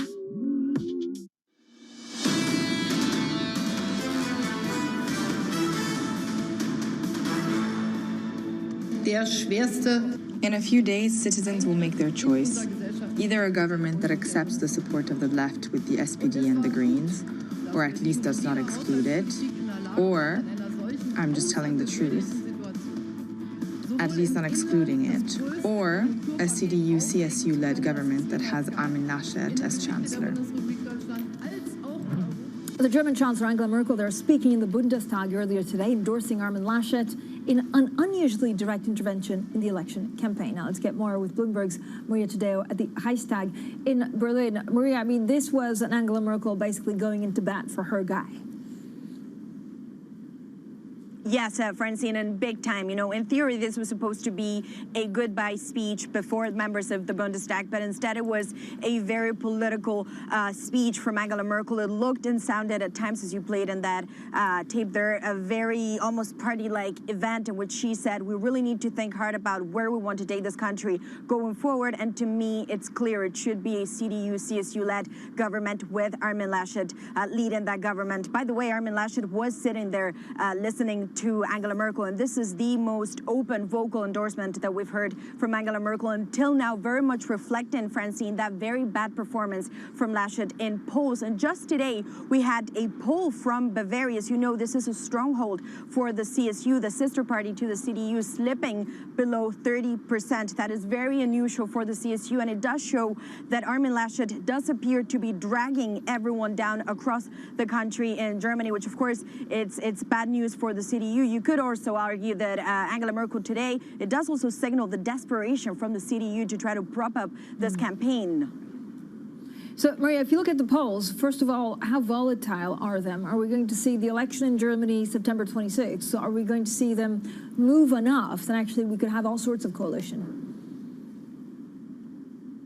Yes, and Francine, you can have all sorts of coalitions. When you look at the maths behind this, there's 5 different parties that could essentially join a government. One thing that I'm also reminded behind the scenes a lot in Germany is that the chancellor may win the election, but if this is a very tight vote, you could get an alternative coalition to the winner. The winner may not have the votes to form a government. You could also be in a situation where Olaf Scholz will have to make a very difficult choice if he is indeed voted into the chancellor office, whether he wants to go left or right, and that balance of power, bringing in the Liberals, the Greens, and potentially even the further to the left parties, make this very, very difficult, Francine, because if you look at the details in the manifesto, their policies actually do differ in many ways, from the taxation to what to do with the German industry, and of course the climate goals, where there's big, significant differences. Okay, at the end of the day, Maria, do they look at the economy as everything ties into it, and how's the German economy doing? Is it, you know, do German voters just want continuity after 16 years of Angela Merkel? Well, you know, they say they want to go for that stability. This is a country that has always put a premium on that. The issue here for the CDU is that it's Olaf Scholz that says, I represent that continuity. I've been in government, I have experience, and I want to take this policy going forward. He's also, in some ways, stealing lines from Angela Merkel, talking about respect. Respect in society is very important in Germany. Social equality, too. When you look at polls, however, there isn't a single big priority. You do see the Germans care about the economy majorly in big time. They also care about climate, but this is a country that is in big transition. When you look at the energy model, when you look at the economic policies going forward, and of course climate. So it doesn't seem that there's a defining issue going here. It's a combination of factors, but the continuity card, funnily enough, plays in the hands of Olaf Scholz, not Armin Laschet. Maria, thank you so much. Maria Tadeo there with the very latest on the German elections. Now, staying in Germany, in Munich, the supply chain disruptions and especially the chip crunch are on every automaker's mind. Well, Bloomberg's Matt Miller spoke with several executives on the ground, including the Volkswagen and Daimler chief executives. In terms of the chip supply, we're hoping that this Q3 this year, which has been hampered by mainly close downs in Malaysia, that is the trough and that we can start to get back up on track again in the fourth quarter. We are fighting hard to get the right volume of semiconductors, and there we have to rethink the whole supply chain because the demand of semiconductors will be even higher in future, and therefore we are working together with our colleagues from the Volkswagen Group to rethink how to organize the supply chain. We will remain in shortages for the next months or even years because semiconductors are in high demand, Internet of Things is growing, and the capacity ramp up will take time. So it will be probably a bottleneck for the next months and years to come. Structurally, it's something that the chip suppliers and the wafer producers are telling us will be with us to an extent also next year. It is more difficult. It's here to stay, the problem, for many months. But we are intensively working with our suppliers to compensate the effects for our customers. Well, several executives speaking there on the ground with our Matt Miller at the IAA Motor Show. Matt, you've had some fantastic interviews, fantastic reporting. I have to say, I'm not a motorhead, and I was great. You've had conversation on chip shortages. You've had conversations on sustainability and green cars. What are they most worried about? I think what they're most worried about, as far as I can tell thus far, is that the the next party or the next coalition that's in charge doesn't really back them up in terms of this transition from gasoline to electric vehicles, because they've all invested so much money. We're talking about tens of billions of dollars per manufacturer to shifting their fleet from gas-powered engines to electric motors. And they're worried that, well, not only the government doesn't back them in terms of making a return on that investment, but also that even these electric cars will continue to be powered by coal. Germany still uses a ton of coal and doesn't plan on getting out of it until well after the electric transition in the auto industry. So it's a conundrum that leaders, especially Herbert Diess, have been talking about. I know, so if you're a supercar, right, like Porsche, do you want to go green? Porsche absolutely wants to go electric. I mean, the term green is, I'm not sure exactly what that means. They want to go climate neutral. This is the jargon term of the show, I would say, the one that leaves the lips of all auto executives. Climate neutral by 2030. Now, that doesn't mean Porsche is going to stop making gasoline engines, right? Because the 911, the iconic, one of the most iconic cars in world history, won't be electrified. It's going to continue to be powered by a gasoline engine, and they're going to keep making it past 2030, past 2035 as well. But the rest of their fleet is going to be battery powered, as they show with their Taycan. They're going to put battery power in their Macan as well, and in the rest of their fleet. So other than the 911, it's going to be all batteries. Matt, thank you so much. Matt Miller, I can't wait to have driverless cars. And until then, Matt Miller will have to whiz me around. More Bloomberg surveillance coming up ahead. We'll hear from the Qualcomm chief executive and Luke Hawa of UBS. This is Bloomberg.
Access the financial world on demand.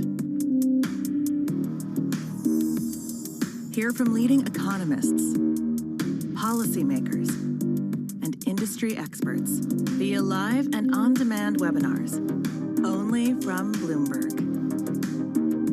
Start exploring to see what's moving the markets.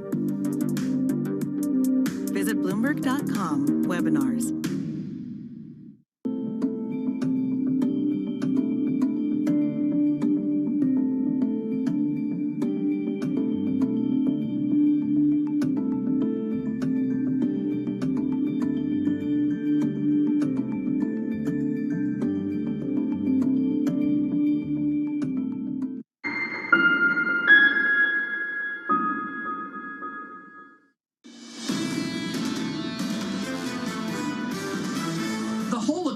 Broken. I mean, we can't find the labor we want, and there's disruption. It's not so surprising that momentum is slow. It's just surprising that it's all been lumped into this quarter. The reality is it's not an economy moving to a new higher sustained level of growth. Nothing structural has really changed. The curve has flattened significantly. It's almost the market saying the Fed is exiting no matter what. The most important thing not to lose sight of here is the emphasis that tapering is not tightening. This is Bloomberg Surveillance with Tom Keene, Jonathan Ferro, and Lisa Abramowitz.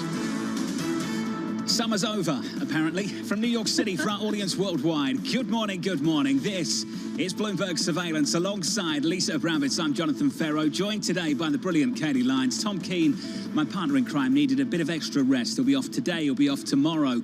Your equity market on the S&P 500, no doubt. We're down 1 point on the S&P. We're unchanged this morning. Lisa, the big question for me as we kick off this morning in the trading week on Wall Street, have we already had an early downgrade for the importance of September? Well, because we are now going to get the Delta variant kind of slowing growth, slowing the return to work, and we're seeing that on Wall Street. How much does that prolong the shift of people back into jobs? And frankly, the JOLTS data, the job openings data tomorrow will be really interesting to that point, John. Speaking of downgrades, Goldman Sachs out yesterday, Lisa, with a downgrade for this year, then the smallest of upgrades for next year. You'll read on that this morning. It follows what Morgan Stanley did, basically that the slowdown has been more significant than people had thought in the month of August, and yet they're not necessarily seeing sufficient rebound in the fourth quarter to make up for that. Look, I think it's serious. Peter Scheer over at Academy Securities came out with a note showing that he was really quite concerned, saying if people remain out of these jobs for long enough, what's to stop them from getting automated, for those positions to disappear? And increasingly,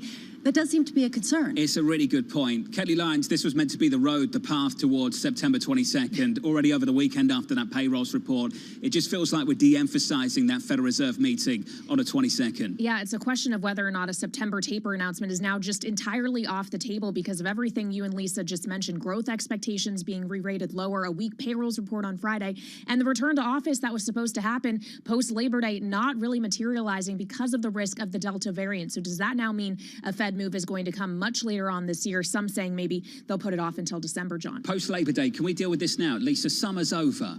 This is so American. It's 28 degrees outside. In London, we call that a heat wave. All right. And you're like, summer's over. Okay, for John Farrow, first of all, please. he's putting that in me because he wants to get angry about summer is over. So please, use me. But I will say, there is a question. Who stops wearing white after Labor Day? Not me. This is a thing. Is that a thing? It is a thing. Who's following the thing? There are people who follow the thing. Michael McKee, Katie Lyons, Michael McKee. Michael McKee showed up on Friday with his white pants and white shoes on, trying to get it in before it was no longer fashionable, John. Fashion forward, Michael McKee, just leading the way there. We'll talk about that later. Mike can weigh in. Futures this morning on the S&P 500. Basically unchanged. We're down about 2 points after 2 weeks of gains on the S&P. The noticeable move for me is in the bond market. Yields higher by 4 basis points on 10. Similar move on 30s. 2-year anchored at about 20, 21 basis points. This is a steeper curve.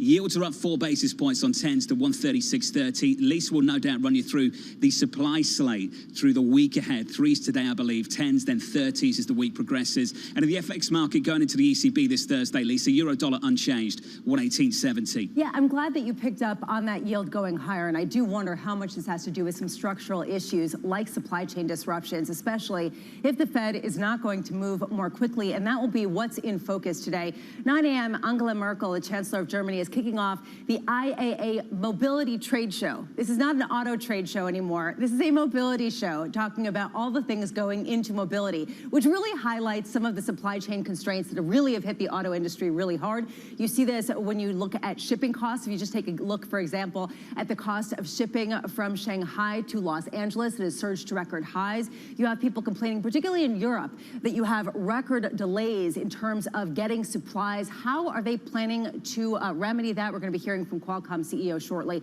Today, I know I'm doing this just for you, John, because I know you care a lot about this. Bitcoin becomes legal tender in El Salvador. You have the IMF warning against this. You have Stifel coming out. It's sexy, but pretty dangerous. I'm quoting them. And to me, what I find interesting is how much does this try to disintermediate some of the entities in between remittances, for example, the international currency. How do you transfer wealth? And I think that that is really the point to hone in on, perhaps more than Bitcoin as a flashpoint. And then at 4 p.m., President Biden is going to speak on storm damage in New Jersey and New York. And this really does come, and it goes to what Kaylee was talking about, which we did get that weaker than expected jobs report. How much can President Biden say, we want to give you aid, as he still has that $3.5 trillion reconciliation plan that frankly is losing support from the likes of Joe Manchin of West Virginia? How can he spin the fact that he can have more money go to different states at a time when you're getting a slowdown? And it's unclear what potentially could be behind it.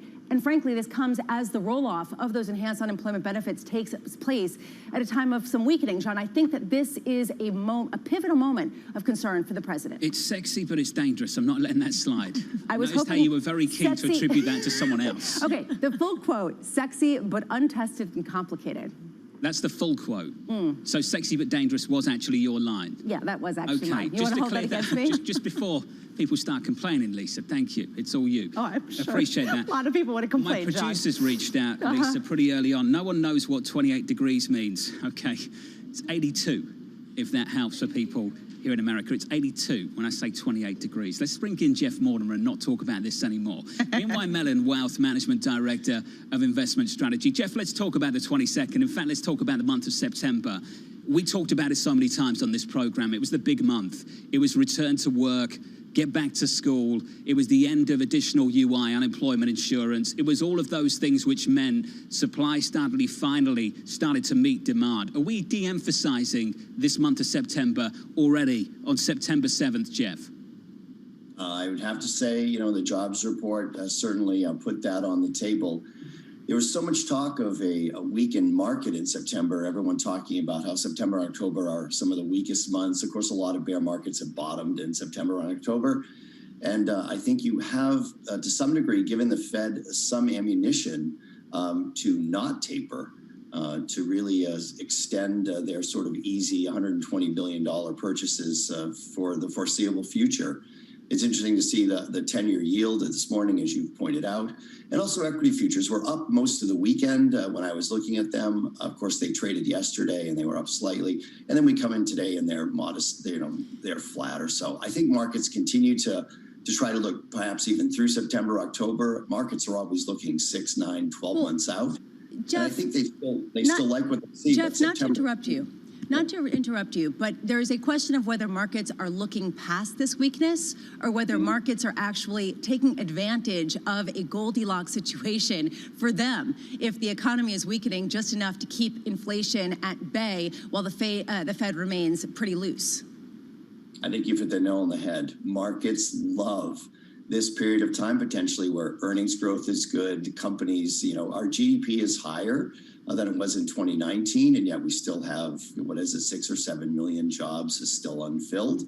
It's an amazing time potentially to be an investor in risk assets, and you're getting this slowdown just as the Fed was perhaps going to tap on the brakes. And again, just tapering it. I don't look at this as necessarily a tightening move by the Fed, but again, you might be in that perfect market where you're getting a lot of volatility in economic variables, but the market itself is sort of looking through that. I think, right, if you average the last 3 jobs report, it's still 750 per month.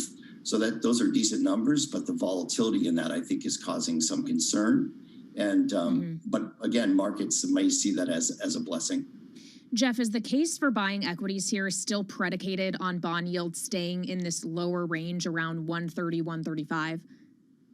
I don't know if they have to stay that low, but, as a student of history, the variable here that we really have to pay attention to is inflation. Inflation has the ability all by itself to ruin a lot of asset prices. It, of course, with bond math, will take bond prices down. And in the equity markets, it influences multiples. So I don't know if it's predicated on staying this low. I think a modest, move higher in rates through time over quarters, wouldn't disturb the market too much. But we saw what happened to markets when they went up to 175 basis points on the 10-year sort of earlier this year, especially some of the high growth, longer duration stocks. It has the potential to be quite disruptive in the short run. So I think with rates down here, you do get valuations which, relative to fixed income, continue to be reasonably priced here. And if yields do stay in this level, I think equity markets continue to have the ability to continue to rise because they're relatively inexpensive when compared to fixed income. Hey, Jeff, good to catch up. As always, it's good to hear from you, sir. Jeff Mortimer there of BNY Mellon, Wealth Management.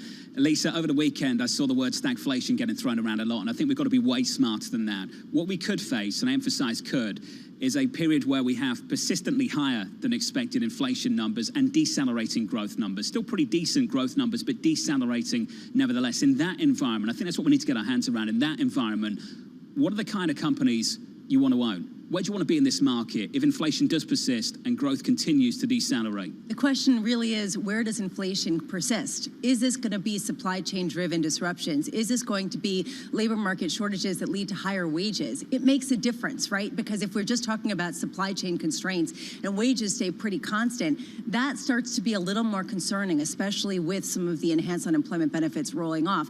To me, that, again, these details matter so much in terms of the trajectory of the economy. What are we focused on, Lisa? The miss on Friday or the fact we had a 3-month average now of 750?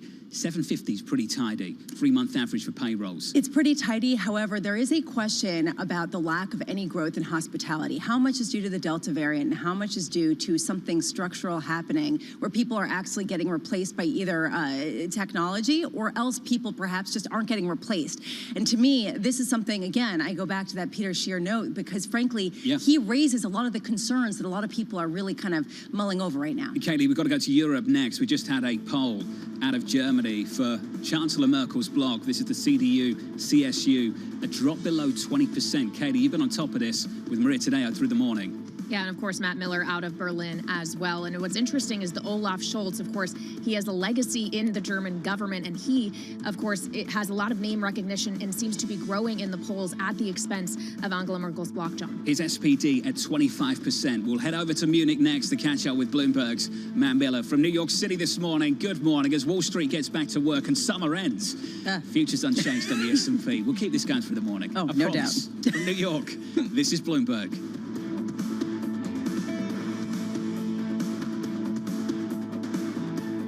With the first word news, I'm Ritika Gupta. There was an unexpected jump in exports from China last month. Exports rose almost 26% in dollar terms from a year earlier to a record $294 billion. Global demand remained resilient, especially from the US and Europe. It's likely that retailers brought forward their Christmas shopping.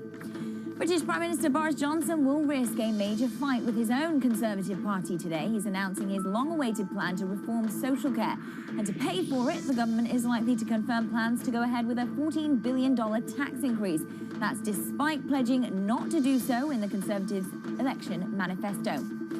And economists at Goldman Sachs have cut their forecast for growth in the U.S. economy this year. Overall expansion in 2021 is now seen at 5.7%, down from the 6% in the previous forecast. Goldman says there will be a, quote, harder path ahead for the American consumer than previously anticipated. U.S. Attorney General Merrick Garland is promising to protect women in Texas seeking an abortion. The Justice Department is looking at ways to challenge the state's new law on abortion, one of the most restrictive in the nation. The Supreme Court declined to block the law, which bans abortion as early as 6 weeks into a pregnancy. Deutsche Telekom has agreed to sell its